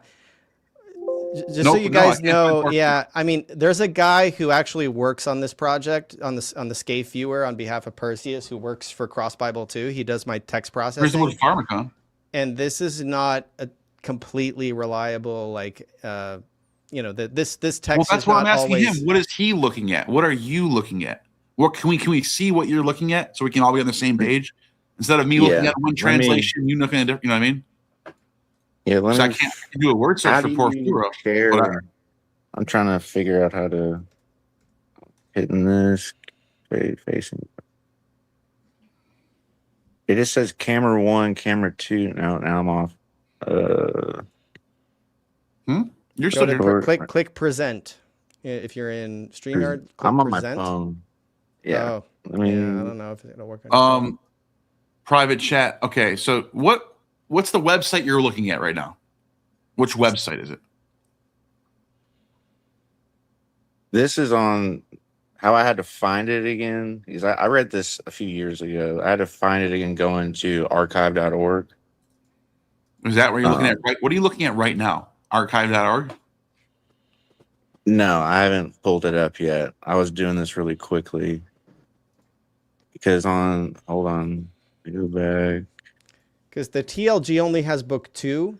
It looks like Scaife Viewer has book 1 and 2, but it's hard to navigate it. Like I wish they had book 1 in the TLG. I just did a word search for purple. It didn't come up. Maybe Phoenica? Phoenix would be the color. Nope. No Phoenix. So there's no purple in this whole, but this is just 1.5. So maybe look up. See if you can on there, Galen in the Kuhn edition, Simple Drugs, volume 12, page 355. What is discussion on the Simple Drugs? I don't know what it is in Latin or Greek. The word, if you put that word pharmacon, it's going to come up all over the place because we're in Galen. The word pharmacon is going to be everywhere. Murex pharmacon. We're reading Galen. It's not going to be burning purple. It's going to be burnt. I don't know. Oh, you're talking about Dioscorides. You're talking about Dioscorides, aren't you? Yeah, he's talking about Dioscorides. Not Galen. Ryan, you there? Let's see. Yeah, I'm here. Are you talking about Dioscorides? Right here it says it's on Simple Drugs, volume 12, page 355 to 360, discussion on Murex and purple. I think he is discussing Dioscorides. That's Dioscorides. We already know about this. Oh, wait. Is it Galen commenting on Dioscorides? That could be it. That'd be interesting to read that. Yeah, I'd like to see that. Right, I have Dioscorides, that burnt purple. Here we go. Dioscorides. Mention them right here. And then composition, and another one is composition by kind, volume 13, page 830. This has recipes for plasters on linen. Page 830 to 845. Page what? 830? 830 to 845. I have a different numbering system than you. And this is like, I guess something you can look up later. I'm just trying to give you more, like, I guess, sources on the. No, I want us to. the Trust burnt me. purple. We want to find this stuff. We're not trying to. We want to find this stuff, dude. If you find it, I'm making a video. I'm gonna talk about it. Like, trust people think. I don't think it's like necessarily like a wrong or right thing, but it's just like it's finding it for the first time. It's like, oh, like it's like anything like you find out for the first time. Like you start researching it, and you're like, it just opens your eyes. I'll tell you this right now off the bat. I already know about Dioscorides. So if Galen's citing Dioscorides, purple when burnt, which isn't even active, it means you burn it and it's burnt now. It's a big chunky burnt.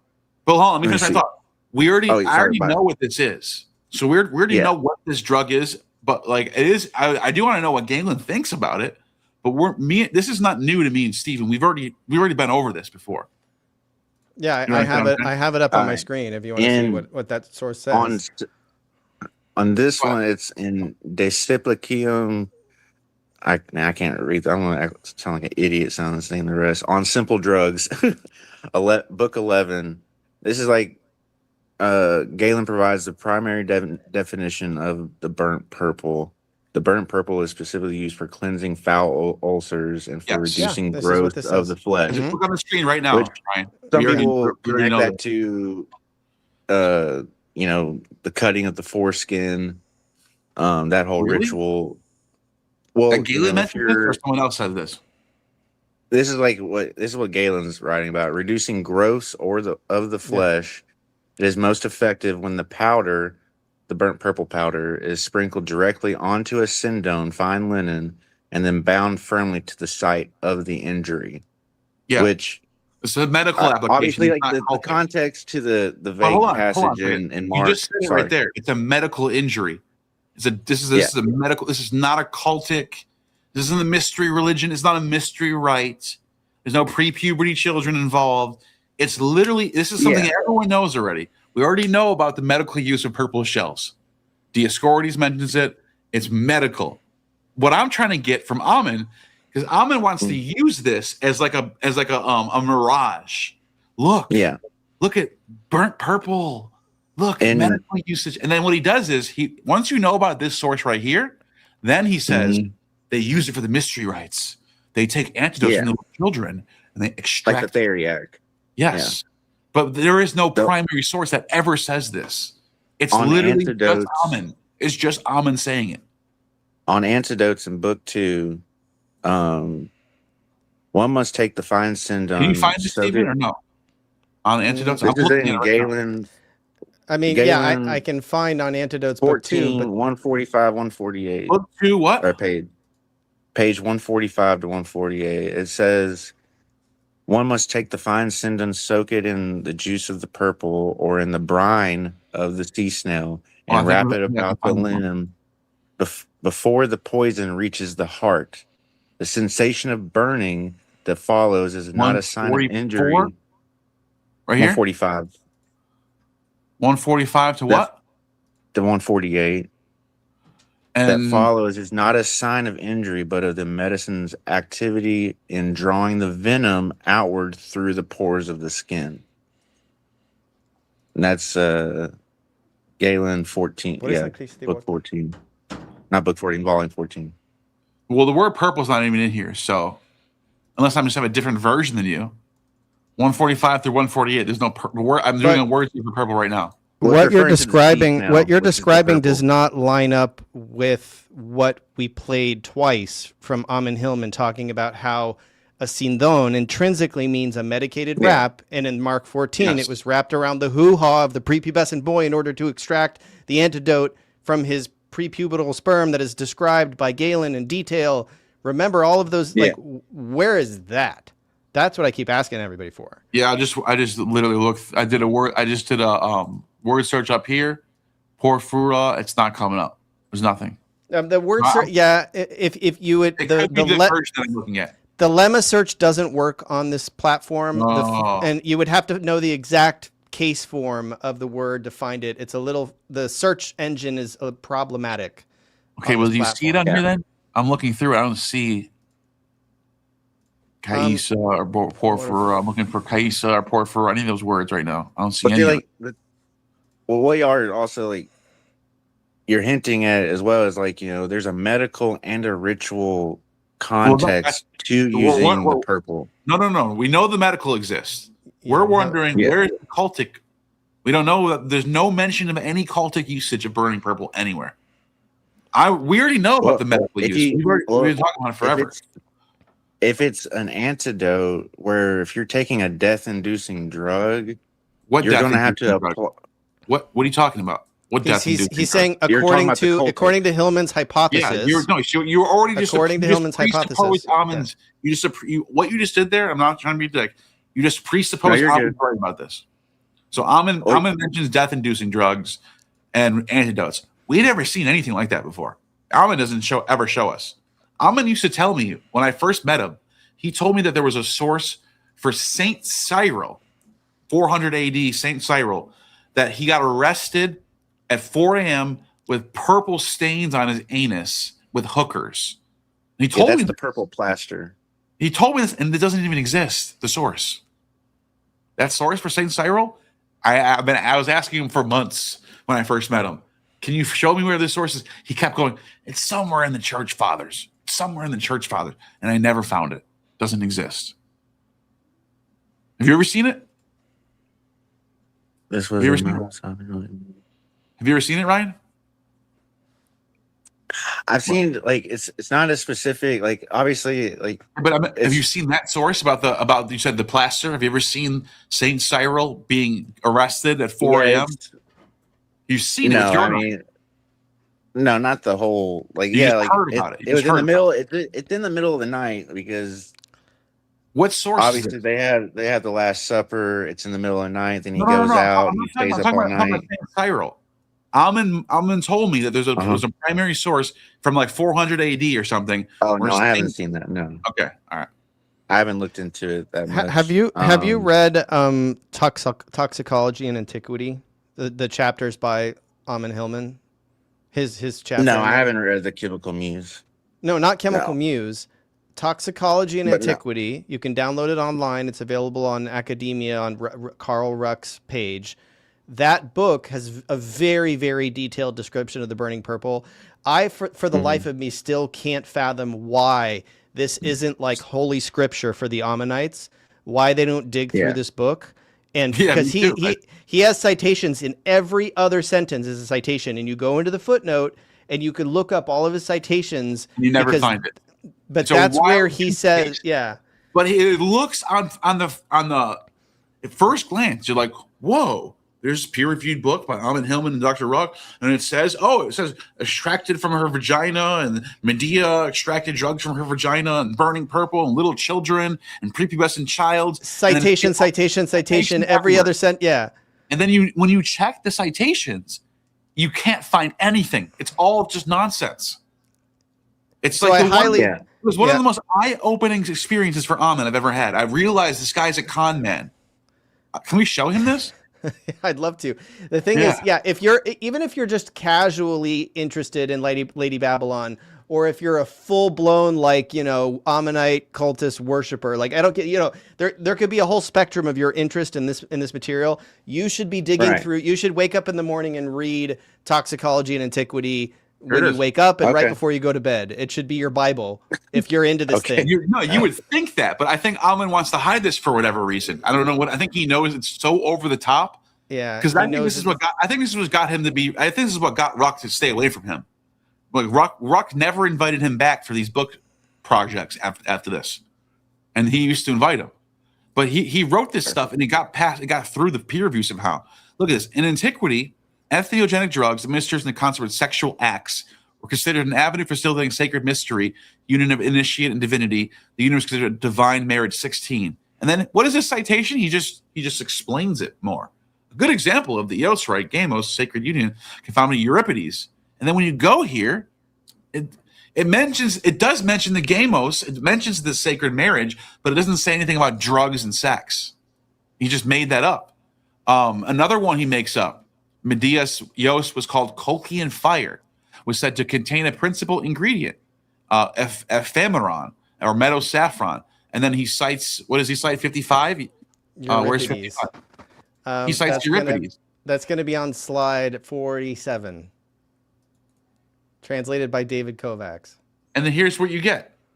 OU, and I'm just going to, this is the Loeb edition, so I'm giving you standard. I'm not making this up. OU caused the voice of the 7-string lyre to resound. Lifeless horn echoes forth the muses, lovely hymns, son of Leto by the day. That's literally it.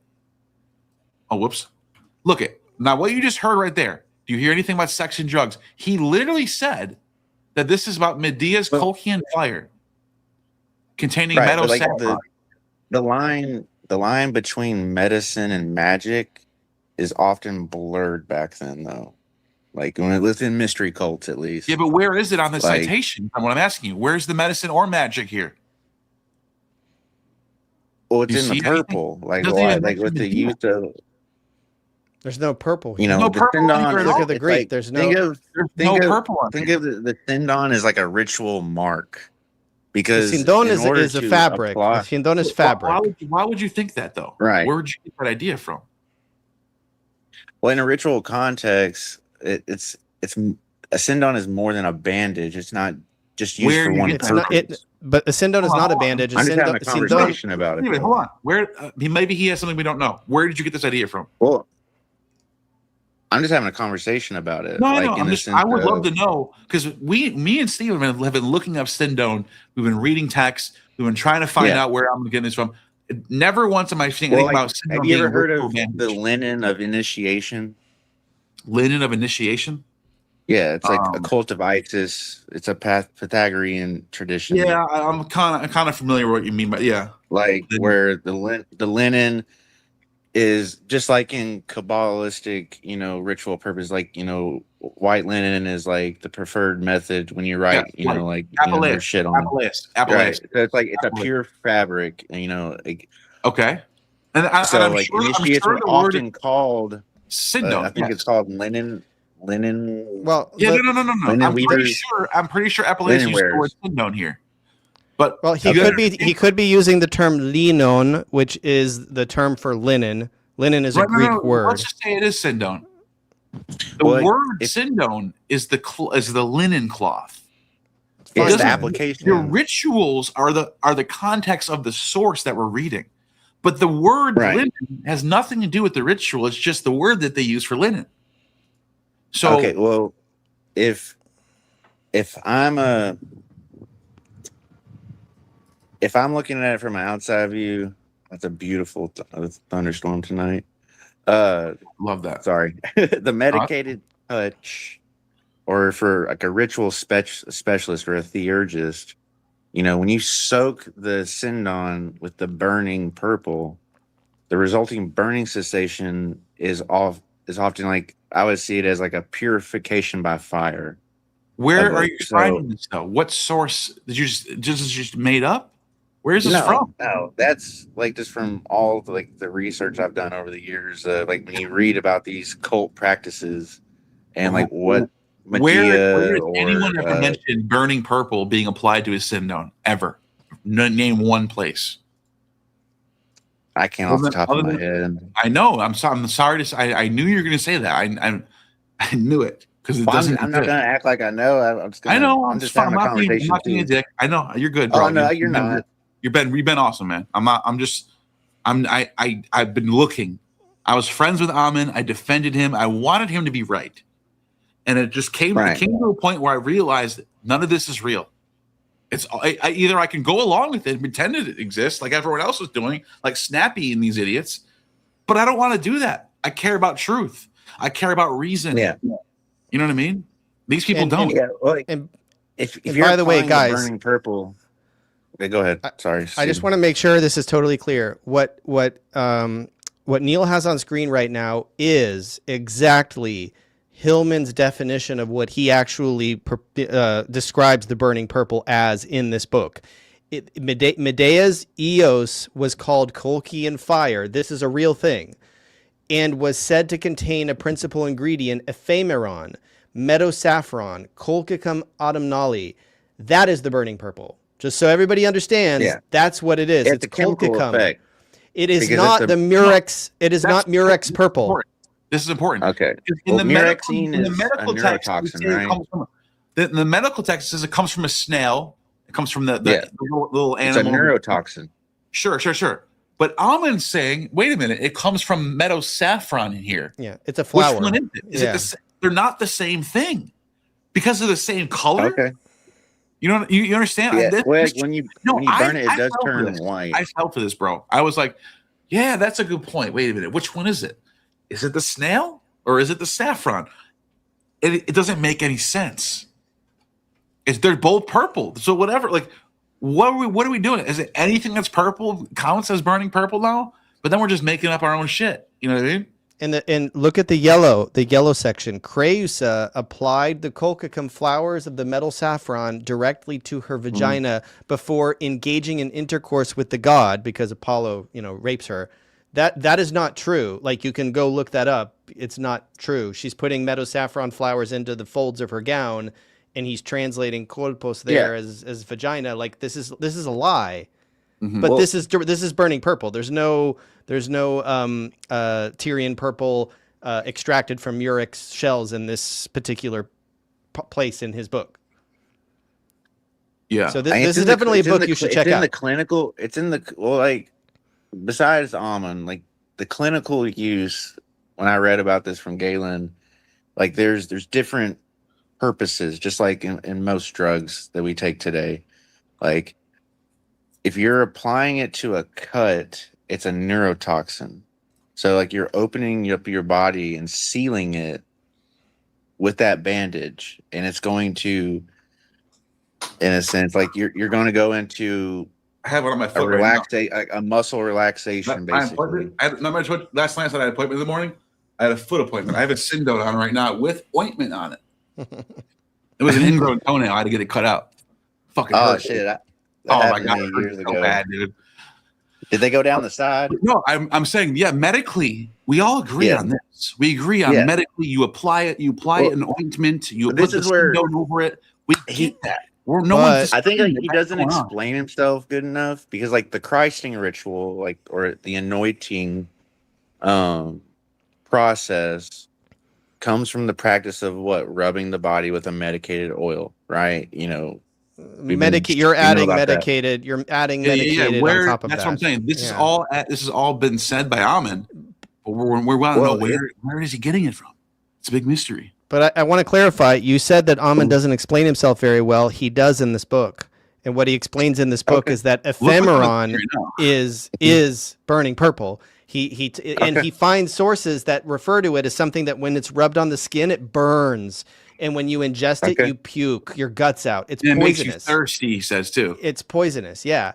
And it's just, and then he draws a literary connection with murex purple in this book, but he doesn't really go whole hog into the whole murex purple, burning purple thing. He did that on Danny Jones. He did that after this book came out.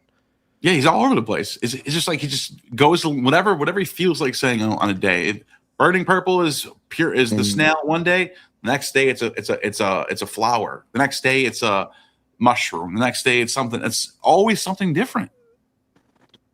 Yeah, I get that. Like, where you want him to like stay like in the same like confounds of what he's talking about, or like he does bounce around sometimes. Yeah, I want it to make sense. I want it to make sense. Yeah, I understand.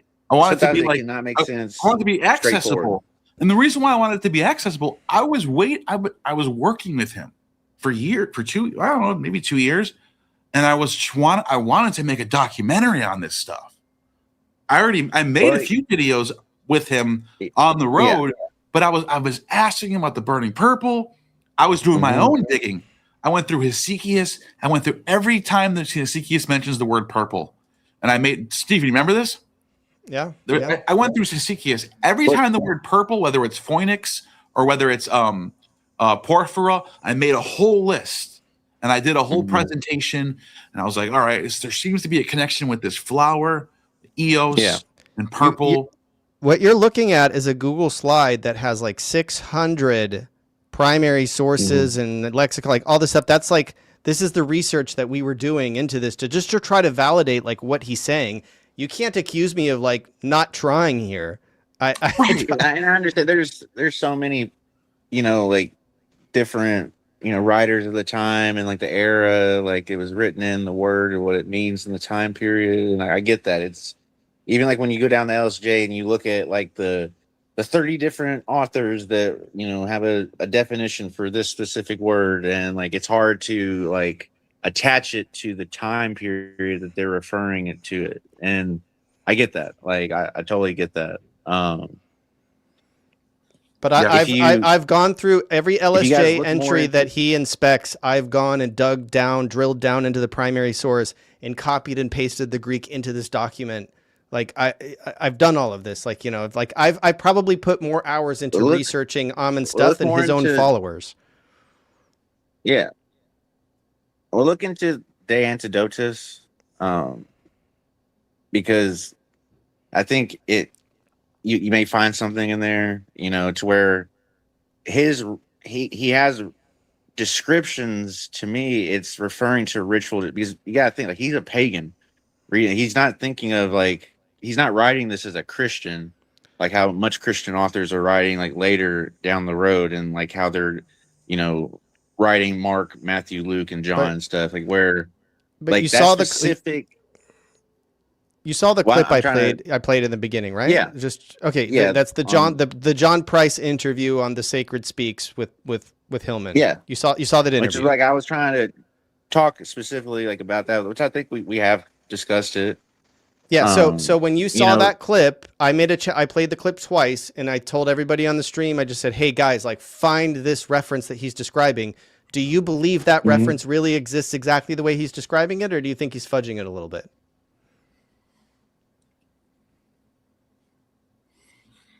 Like, do you think he's accurately talking about what Galen describes? Because he's very specific.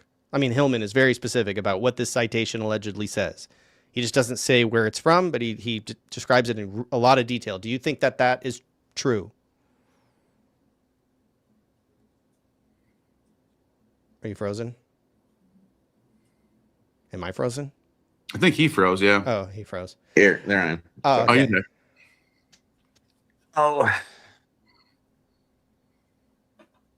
It's just his camera's a little. Is that better? I gotta go soon. Yeah, getting late. I gotta wrap up. I don't have to go that soon. I can stick around for a little longer. Yeah, you stick around, but it was nice to talk to you. And the challenge still stands.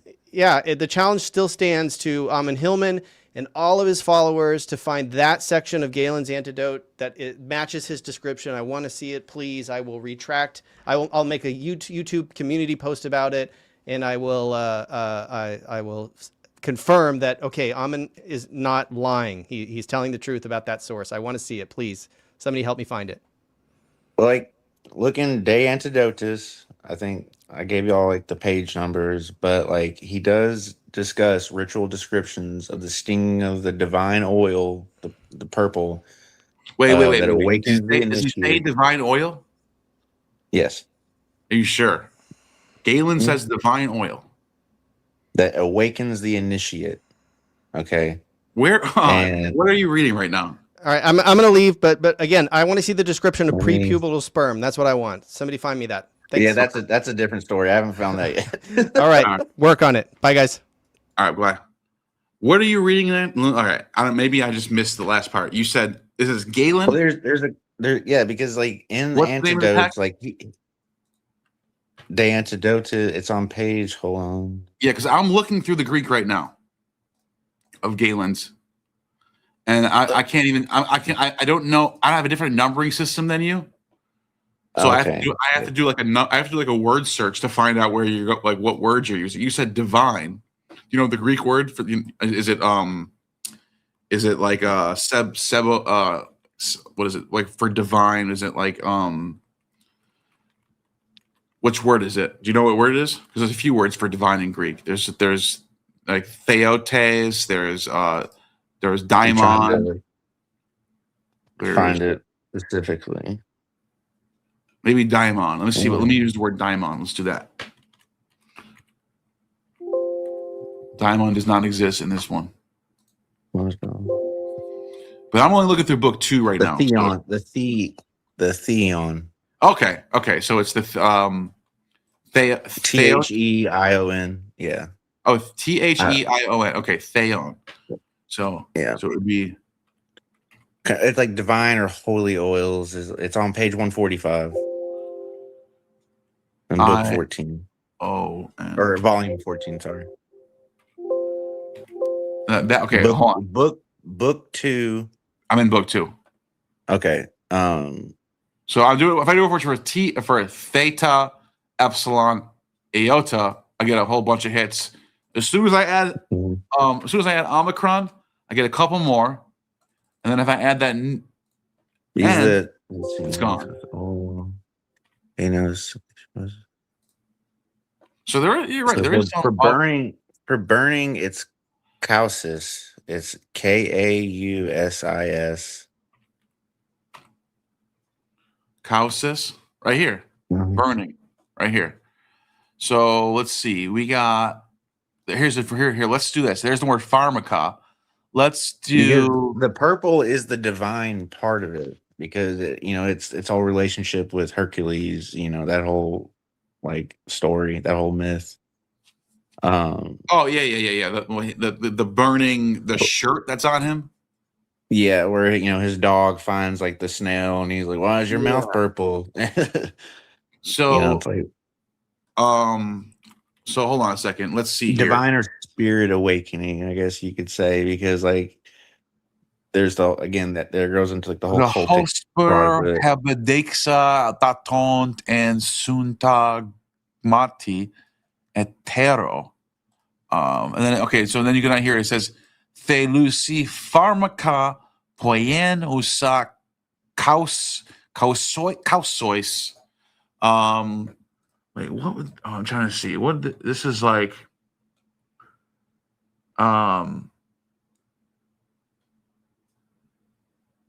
So sooner the Theon Aprion is the unrefined virgin sulfur. Yeah, but the word Theon here is it can mean either sulfur and divine. Where's the word Theon in here? No, the word Theon is not near the word Cultist, so it's not in the same. I was just giving you a. Yeah. I'm trying to find where we're at. Okay, so let's see. For burning, that'll be different from, or it wouldn't probably be in the same description, with the burning and then Therion. That's the word Therion. Yobalone? Maybe that's the word for purple. Because I know that word Yos has the word is like a purple, it's like a shade of purple. Let's see, what is this? Is this it? So if you go to on page this is the word for poison. This is poison. Hold on.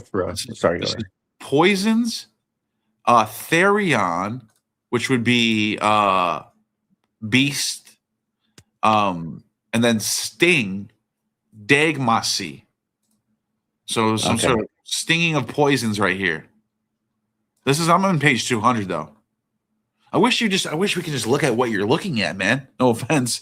I just want to see what you're looking at. What can you send me a screenshot or something? What are you looking at? I'm having AI help me right now.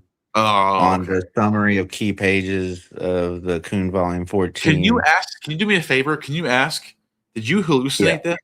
Just do it. A lot of times AI hallucinates shit, dude. Just ask it if it does. It'll be honest. It'll say, just say, did you hallucinate these sources? Just say that. It might be able to give you a better source. Just ask it. Because I get tricked all the time by AI looking for sources that don't even exist. Well, I'm asking for the specific pages that it's coming off of. That way it's helping me because it says I did not hallucinate the presence of these terms in Galen. Ask him what page from Scafey Viewer. Ask him that. It says I did not hallucinate the presence of these terms in Galen, but I should be very precise about where they appear and how they are interpreted. The connection between synindon, the purple, theon, is a matter of documented Greek text, but the ritual interpretation is a specific modern scholarly perspective. And so let me go back to what page is it saying? I'm giving you what pages page 141 is the subject is the properties of the Murex purple or I the already looked for the porphyry. word purple in here. It didn't exist. All right. Okay. The Maybe 145, maybe the it's a burning. different word for purple. Maybe 140 what? 141 is the properties of the Murex purple. 145 is the burning sensation of the medicated oil, the causis, the burning. 147 is the instructions for using the linen bandage. 151 is discussion of the 141. theon House is right here, but ingredients. that's before 141. Oh yeah, go to 151. It's the Well, no, discussion. I just found the word causis, but it said 140. That's weird. There might be more than one point that he's talking about it. But it says You said what? 150? 151. That's the discussion of the theon. It's only one little. It's literally like a sentence. That's it. So we have a different number. We have a different numbering system. Then that's what's going on. So when I looked up the exact Greek sentence, Galen describes the application of the acrid juice, which the acrid juice is the purple. It's a foam onto the linen. Having therefore cast the foam secretion of the purple onto the thinnest synindon, fine linen, place it upon the bite. So that's talking about the venom. Yeah, that's medical usage. Yeah, that's the yeah. No, that's nothing. That's totally. Everyone knows that. Like nothing. That's totally medical. Oh, and here's the description. Say anything about divine stuff or cultic stuff? I'm about to get to that part. Okay. Here, hold on. The theon of Prion, the virgin sulfur or undipped sulfur. Yeah, virgin. That just means it's not been dipped. Divine upon the person. Calcitus. I was talking about a damn snake. Anyway. While you're looking for that, I'm going to read a couple of super chats. Thank you, Tracy, for the super chat. Congrats on exposing the Ammonites for who they are. They are so coping now. Appreciate that. Cheers. Some Arabic guy. Thank you for this. 199. You exposed this cult. Hellenic snappy socks. I agree. Mythvision podcast for the $2. Neil cooked the purple out of this cult. Well, I got the purple right here. I got the burning purple right here, baby. Get a moderator. Thank you for the $10. Just to say that, I appreciate you. You didn't have to give me $10 just to say that, but I'd be happy to do. Look, I've been saying this. Get any moderator you want. Get an Ammonite to be the moderator. I don't care. I just want to have a debate about this. I want to see if you got the primary sources to back up what you're saying. I don't think you do. That's why when you actually had 3 or 4 hours with Dr. whatever was his name again, the guy who talked to Danny Jones on, they didn't bring up Niskos once. He didn't even want to go in that. Didn't even want to go in that territory. It was because he knows that would have been. I watched part of it today. You did? That debate? I watched part of the. That was a good debate. Doctor dude. Yeah, what was his name? What's his name again? I might forget. I forget what his name is. But yeah, it was a good debate. It was fun. Thank you for the super chat. Birds aren't even real. Drops $2. Just call them a cult. It's not that complicated. That's very true. That is very true. And then we have Gatus Abramovics with the €2. 80% of this is AI prompted to agree with their ideas. Okay. Thank you. Oh, you're talking about the comments. Yeah, the comments in my video were like, so this girl was putting a bunch of AI like paragraphs and chapters, and it was just like nothing was being said. It was so weird. It's like, you're wrong. This is what this one scholar said. Then 3 paragraphs later, repeating the same line again.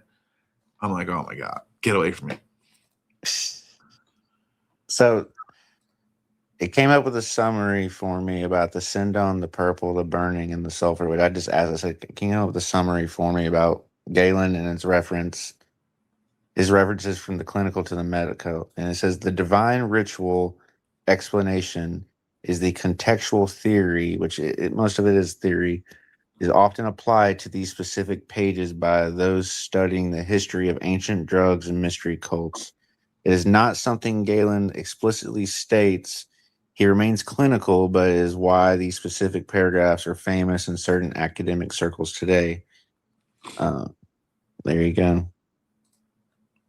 Oh, what is it? By the way, Manny, I just realized what you meant by that. I didn't know what you meant by that earlier. I thought you were saying it's in the Immaculate Muse, guys. I didn't realize you're saying Ammon gets it from the Immaculate Muse. My bad, bro. I misrepresented you there. Totally. So Galen, can you ask what page in Skyfy Viewer can we find this? Because I'm not, look, this is hard Greek right here. There's a lot of medical terms in here. Like, I don't know what this is.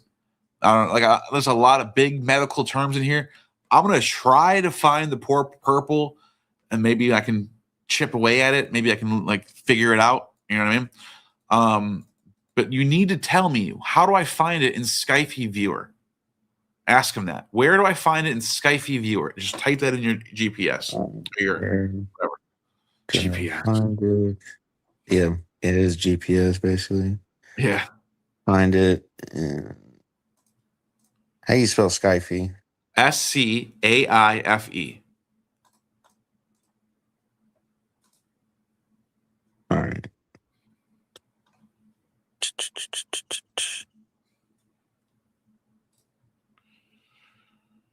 Okay, so that uses the TLG. What does it say? Okay, it says casting the foam of the purple. Yeah, what page and what reference? It says go to book 2, lib. 2 what?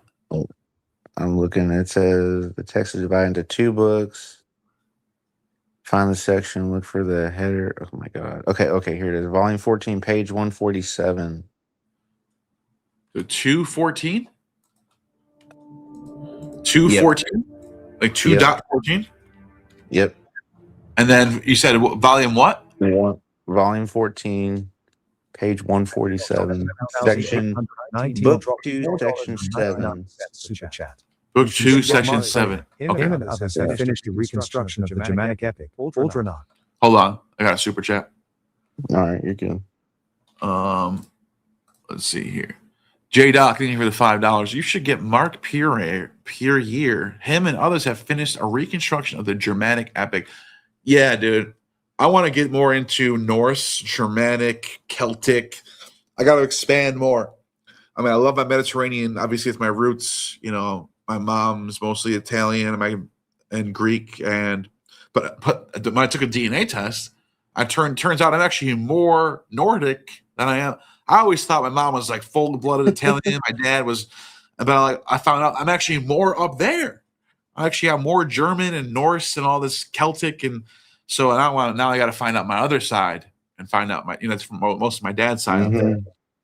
So I am on it. I'm working on it. I'm going to be providing more content on Germanic, Norse, Celtic, Scythian. All that good stuff. So stay tuned for that. Thank you for the super chat. Appreciate that. Okay, so you said 2.14 or 2.7? No, sorry. On the sidebar numbers, 14.147. So that'd be volume 14, page 147. Wait, that doesn't make any sense. When I type in 14, it brings me to page 185. So it says for sidebar numbers, the numbers in the left margin refer to. Oh, that's just telling me how to look it up. Yeah. I need to know what passage reference. Here we go. Go to book 11. Yeah, that's what. No, that's the wrong one. There it is. Okay. What is it? It's sending me everywhere. It's like, okay, volume 14. Volume 14. Page 1. What page? Ask him passage reference. Oh, passage reference. Yeah, ask him what passage reference. Okay.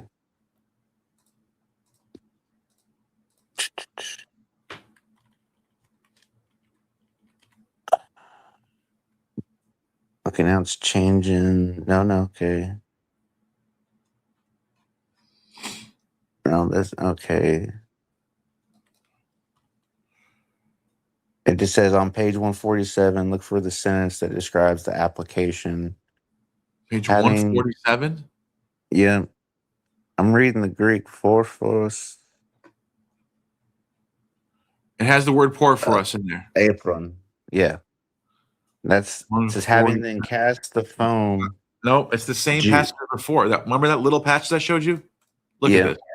It's the same. Well, my 147 is this. Burn or cause no purple. It's got the Thanasimon though. Thanasimon. Isn't that the death-inducing thing? Yep. That is the. Why is this? Yeah, this is literally means death dealing. It's just Thanasimon. Tone Thanasimon. So it's plural too, genitive plural. It means of the plural Thanasimons.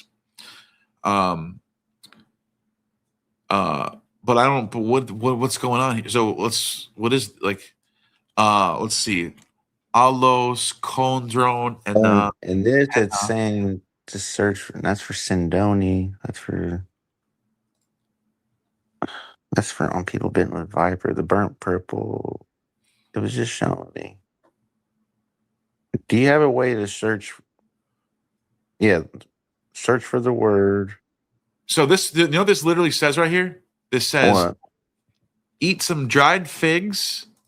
It says, it literally says, iskadas. So this word right here, iskadas, dried figs. And then it says, eat these while you're fasting. So tata, neseta, estain didu, right here. Tata, neseta, estain. While you're fasting. And then it basically says like, and that will take away the death inducing. That's it. Wow. It's medical. Oh, look at the word diabolone. What does that have to do? What's that going on here? The devil. Yeah, the devil. There it is. So let's see. Let's see. And that's the goddamn devil. Tata, tripsas, analbon, elaio, apotithu. So what is this? Why? What does that mean? And the opposition. I guess that means. Oh, and to oppose it, and to oppose it. Let's see. And to oppose it, bring together. I don't know. I'm struggling with this passage right now. I don't know what it means. And having, and then it says and bringing up up labon up. I don't know. I don't know what's going on here. I'm trying to do it here. Fuck. Okay. Look, all I know is I'm looking at wholly different section than you are. So we need to find out what you're looking at, what reference I'm looking. Can you ask it? What do I put in passage reference in Skype to find this? Skype viewer. Say, what do I type in passage reference to find it? It says, okay, click on De Antidotis, TLG 078, the table of contents. 78? De TLG 078. And the table of contents, select book 2, scroll or use. This is for Sindoni, but you just use any. Here's book 2. Okay, now keep going. What's next? Book 2. Do you want the burnt purple or do you want? Okay. Volume 12, page 360. I thought you said book 2. Which one was on book 2? I'm already here. But dude, there's different volumes. Oh, volume 12. Okay. Yeah. This is not very long though. We got different shit going. We got different books. I don't know what you're looking at, but my thing's not lining up with what you're looking at. It said that this was on. This is split up into 2 books. So that's probably why you're in one book. I'm in the other one. Okay. I'm in book 2, chapter 12. Yours says volume for some reason. Mine says chapter for some reason. Am I in the right place? You should be. Page. Okay. Is there a page 360? No, there's not. There's 180. 180. Yeah, we're not in the same. We're not looking at the same thing. Let me back up where I fucked up. Okay, book 2. Why is it Coon Edition? Jordan 147. Madison dropped $5 super chat. Egyptian priest Manetho said Typhon fled. Oh, okay, here. I think I can pull it. Yes. Self-chosen narcissists. Expose them, Neil. Only emoji. Knows emoji. Yeah, and this is actually cited by Tacitus. Let me show you this right now. This is actually pretty fascinating. Let's take a little break from. You can keep looking for that because I want to see it, but unless we just give. I mean, we could. I just read so much. I know we can just give up on that. Like honestly, whatever you're seeing, for some reason, my version is different or something. I'm not saying what you're looking at is wrong. I'm not gonna. I'm just saying we had different versions for whatever reason, and I can't find it. So let's just look up Tacitus. Let's do something different. Okay. Tacitus. Check this out. So I'm going to share my screen and go to Tacitus, the histories. And I know it's in book 5. And I'm not sure which section, but let's just go to book 5. Oh, I got to log in.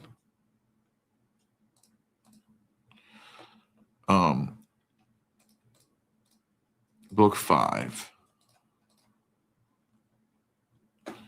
So he says, so he's talking about Titus Caesar, and then he says, the Jews were originally exiles from the island of Crete, who settled in the farthest parts of Libya at the time when Saturn had been deposed and expelled by Jove. An argument in favor of this is derived from the famous mountain in Crete called Ida. So hence the inhabitants were called Idea, which later have a Hyksos connection too. Yeah, there's a lot of people who talk about. There's some people who have written articles on this. I've been fascinated by it too. Do I think the Jews came from Crete? No.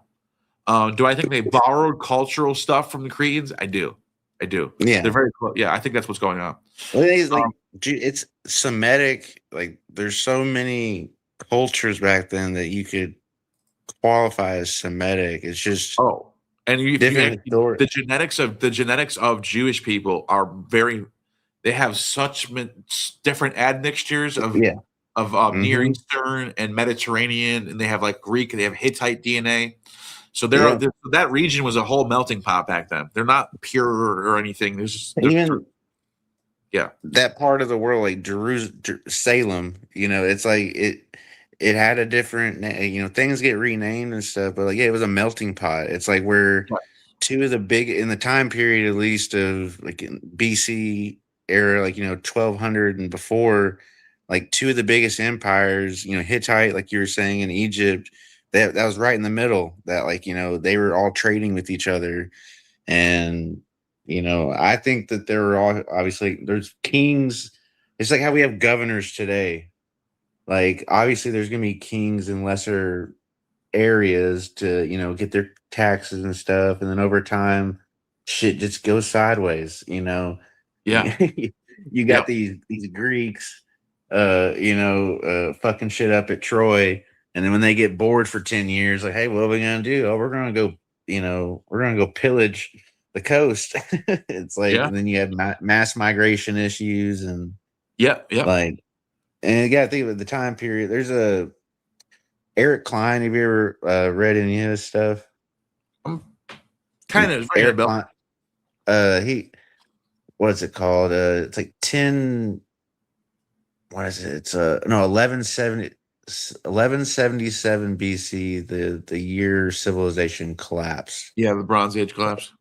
Yeah, the Bronze Age collapse, dude. Like, he's got a lot of good theories on why. Like, I know who you're talking about that now. time period.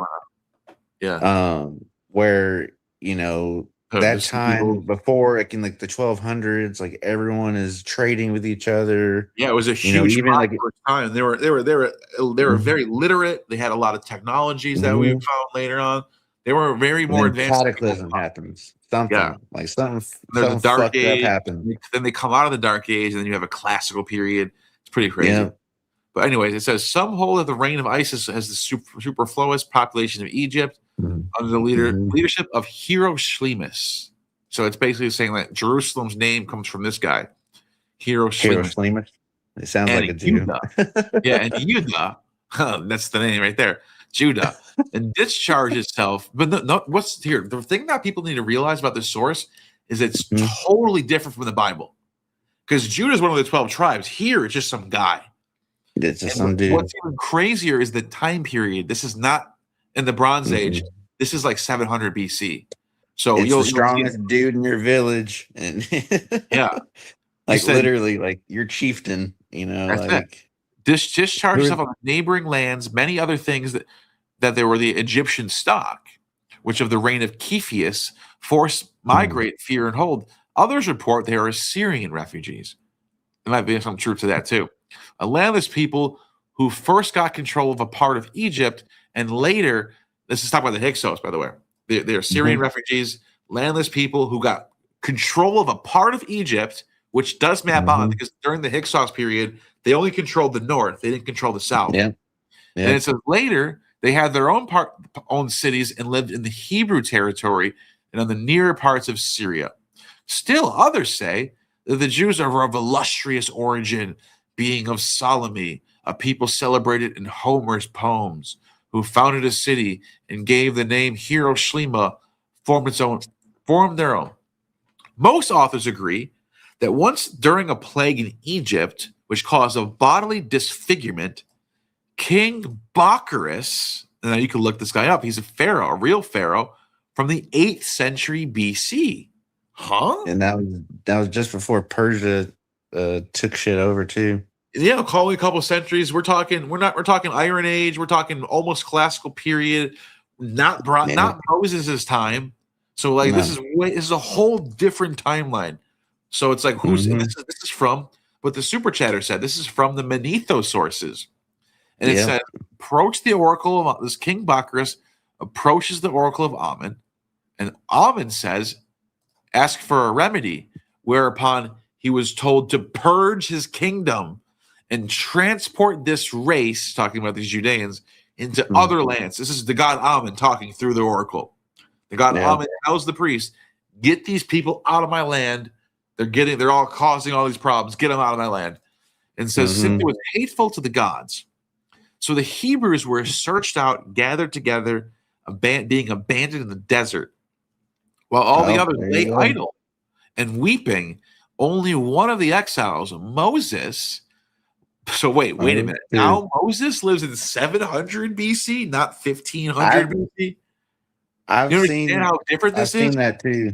I've seen that reference, not that specific reference, but I've seen that where people think Moses like lived like in like 700 times, but they just changed his name. Like even like the myth to Moses, like it's, as you know, like there's plenty of other, Greek inspirational myth stories. So there's a few writers from Alexandria, which I'll show you right now. The Hellenic, like I know we always like say Greek is like it's just like automatic, but like the Hellenistic inspiration, like that's right. That's what I'm into. That's what I'm into. It's like where it was everywhere. Like, and so even like the storytelling. It doesn't have to be that the language Hebrew came from Greek. We don't have to get crazy with it. No. We can just be like, let's be real with the evidence. And the evidence points to Hellenistic borrowing, obviously. The Hebrew Bible is Hellenistic. It's borrowing from the Greeks. Even Babylonian influence too. And Babylonian, They take, it's not necessarily, it's like even our Exodus, or not even our Exodus, sorry, like the story of Noah, like you can look at it like Gilgamesh and all that other stuff. It's like they're telling a story in the context of the language that they're teaching to one another. Yeah. It's like you were saying like earlier, like, there's a time period when most civilization was literate, and then stuff happened where a lot of the smart people, like they died off, and then like when you're trying to get that back, you're trying to influence it. It takes centuries. Like it's not, it's like it's going to be like, especially back then, it's like they didn't have a printing press. They had to chisel this on clay let it bake outside and hope grandma didn't put in her flower bed, you know, like Yeah. it's like, Look at this. Musaeus of Athens. This is a Greek, just totally not, this is not borrowing from Judeans or anything. This is he's mentioned in Herodotus, he's mentioned in Homer, and he's this polymath who lived in like supposedly like 1000 BC, something like that. That's what people date him to. Something say he's the son of Orpheus. But look at these sources down here. Where is it? There are a few sources who say that he is Moses. Wait, where is it? Let me see if I can maybe Moses. Here it is, right here. Artapanus. So look at 3rd century BC. Alexander Polyhistorius, first century BC. Numenius of Epimea, 2nd century AD, and Eusebius. 1, 2, 3, 4 sources. Damn. Oh no, it's actually more than this. There's another guy named Aristophanes. No, not Aristophanes. Aristobulus, who also says this. So this is wrong. There should be another source here. 1, 2, 3, 4, 5. 1, 2, 3, 4, 5 sources that say Moses is Musaeus. Isn't that crazy? Yeah, that is, and even the Zeus at the end of that name is more pronounced. That whole and this would mean that Moses came from the Greek. Is an invention in Hebrew, borrowing ideas from the Greeks. This is what that means. This is how you would interpret that. Well, even the whole thing, like with Moses, like he's Egyptian. If we go based off of like it's like the source, you know, like from like the story. It's like he's an Egyptian. He leads his people out, then he goes into another land. Which I'm sorry, like those numbers I can never like get behind with that many people. Billions of people, it didn't happen. Yeah, it's a mythology. It's mythology. Again, it's fine. Like I'm all for mythology but like that's what I wanted to show. People attach religion to it, and like with me, the Exodus is a celebration of a genocide. I mean, like. Think how many children died that night. No, I know, but this guy laughing at children dying, but you know what I'm saying? It's like this super chatter makes a good point, though. If you keep going, it talks about Moses, and then if you keep going, it eventually says like Moses introduced a new religious practice quite opposite of those religions. The Jews regard the profane, we call sacred.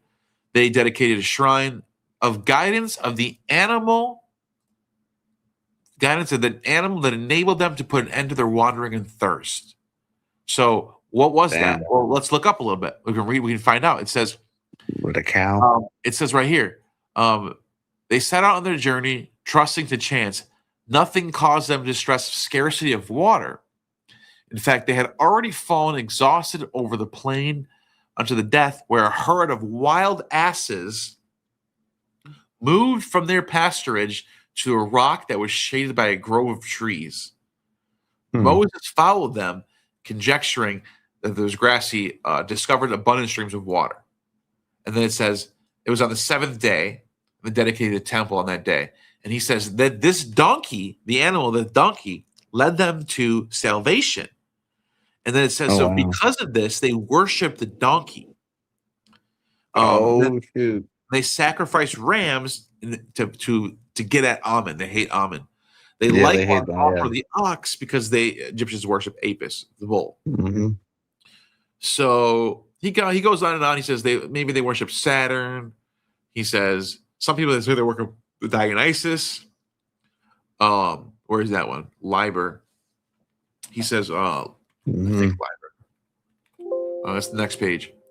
So he has all these theories on who these people are, what god they worship. Let me see. He's like the modern time that era, like where monotheism is starting to be more. It's not popular yet because again, like in that area, it's getting there, but it's like that area, it's like you're free to worship whoever you want. Like didn't matter who or here what it is right here. Name you use. Yeah, the priests chant to accompany the pipes and cymbals to wear garlands of ivy because the golden vine was found in their temple. Yeah, it's Dionysus. Some have thought they were devotees of Father Liber, that's Dionysus in Latin, if anyone doesn't know, the conqueror of the East, in spite of his incongruity. For Father Liber established festive rites of joyous nature, while the ways of the Jews are preposterous and mean. I love this source. It's so funny. That's a funny source. Is that that's a connection probably to India and how like Dionysus made his way to India. Yes, probably too. Exactly. Oh, by the way, on the topic of the set thing, watch this. Osiris. Watch this. All right. What is it called? Set or Seth. Here it is, Typhon. So Set is Typhon, right? We all know that. And he says, there's a wait. What is it called? What is it called? The red heifer? The red heifer. Here it is. Here it is. Yeah. Check this out. Heifer. It's gonna blow your mind. And the super chatter, you're gonna love this. Odd and Mounts, look at this. The Egyptians, because of their belief that Typhon, by the way, we're talking about the worshippers of Typhon, who are the Hyksos. Did you know that the Hyksos worship Typhon and the regular Egyptians worship Osiris? And they had a beef. There was the Typhon worshippers, who were the Semitic people, and then they had the Osiris worshippers. And when he says Egyptians believing in Typhon, you're talking about the Hyksos. And it says the Egyptians, because of their belief that Typhon was of a red complexion, also dedicate to sacrifice such of their neat cattle of a red color.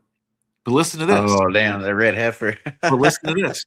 But they conduct the examination of these so scrupulously that if an animal has but one hair, black or white, they think it's wrong to sacrifice it. You know what that is, right? Oh yeah, the red heifer just did it. They said the red heifer thing. If there's a single blemish on the heifer, they can't sacrifice it. It's like a virgin. This is Plutarch saying this. For they regard as sacrifice not what is dear to the gods, but reverse. Namely, such animals have incarnate in the souls of unholy, unrighteous men who have been transformed in other bodies. For this reason, they invoke curses on the head of the victim and cut it off. And in earlier times, it's crazy, throw it into the river. But now they sell it to aliens upon the neat animal intended for a sacrifice. Those priests who were called sealers used to put a mark. Okay. Yeah. They sell it to aliens. That's a weird name for that. Well, that means like people who live. I know. Another word to say like this for the time period, like a They sell it, to like they sell it to the outside. Are lesser than. Yeah. Isn't that crazy? So look at this, and then it says,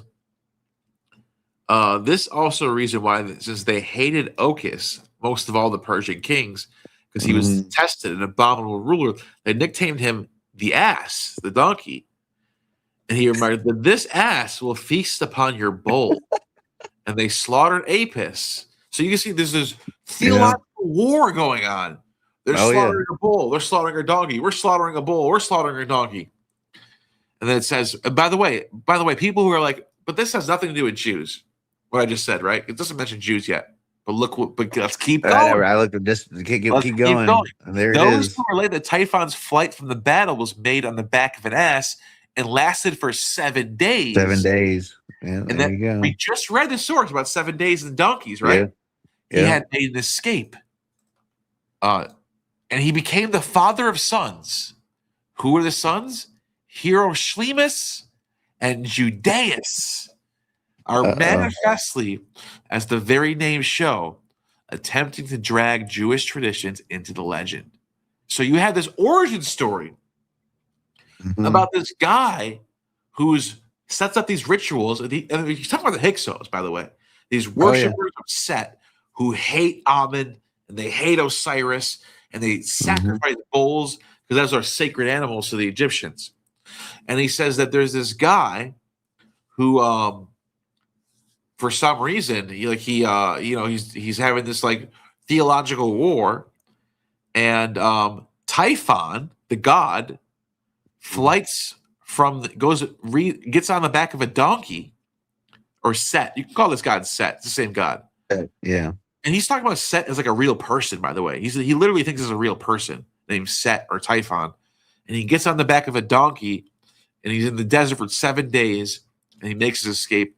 And he has 2 sons named Jerusalem and Judah. What? What are we reading here? This is so crazy. You know what Plutarch, baby. That's what it is. That's Plutarch for you, dude. Plutarch's all over the place, dude.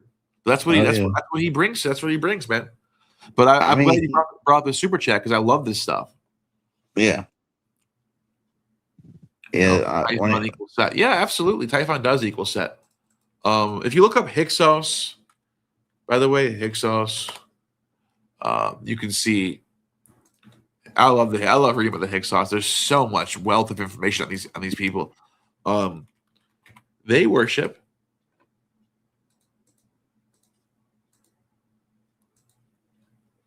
Let me see. Here it is, right here.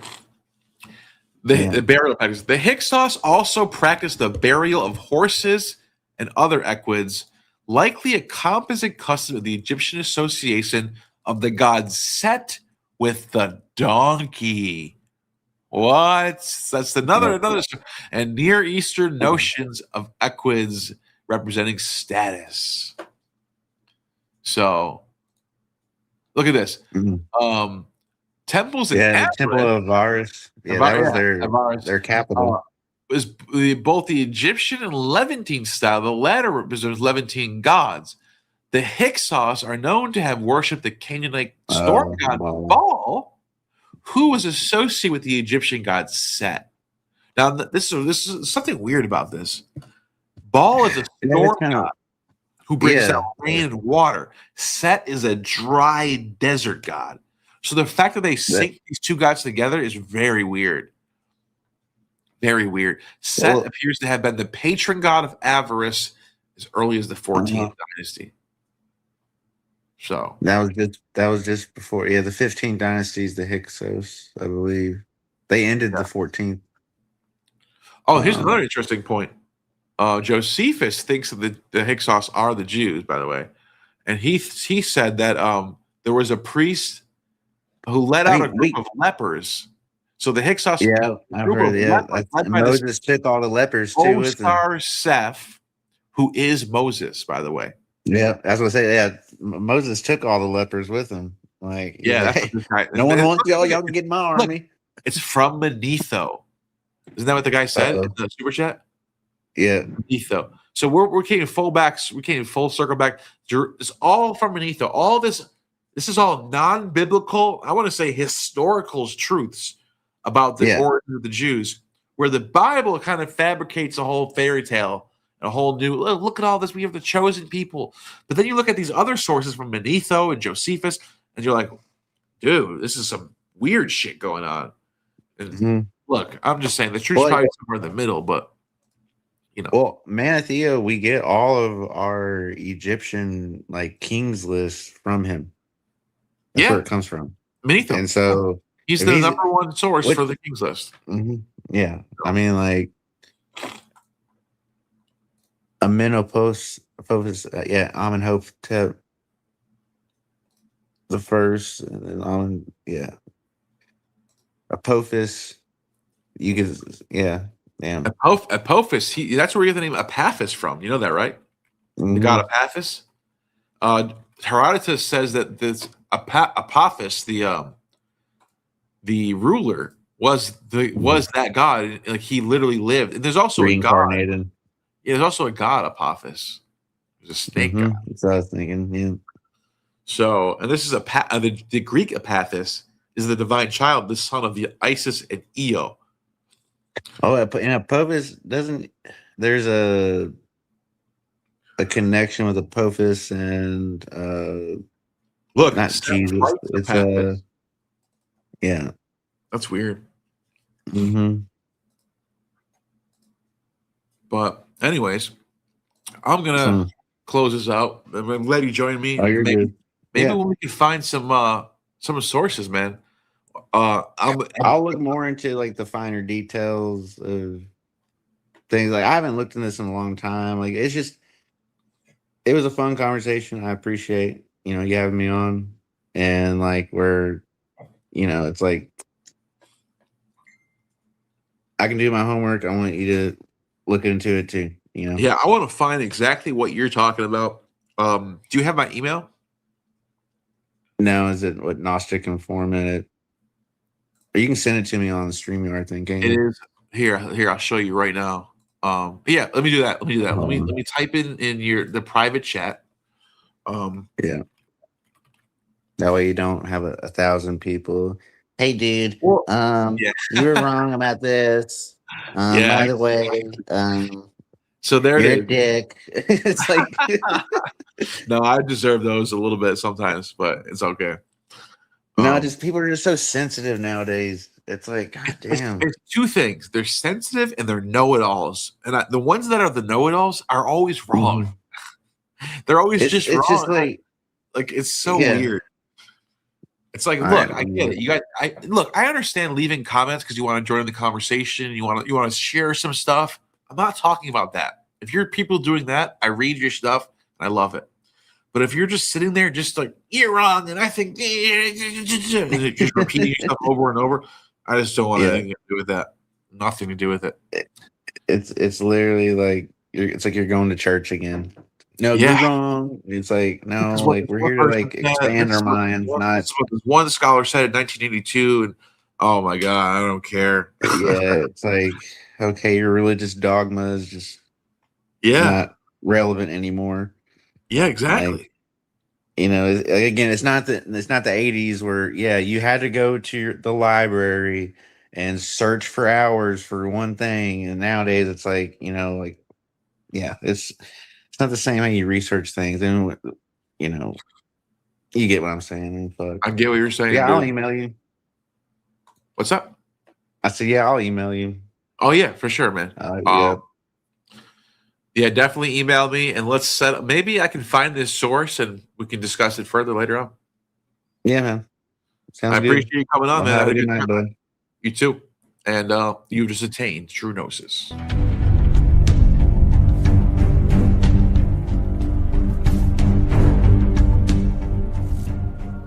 You have just attained true gnosis.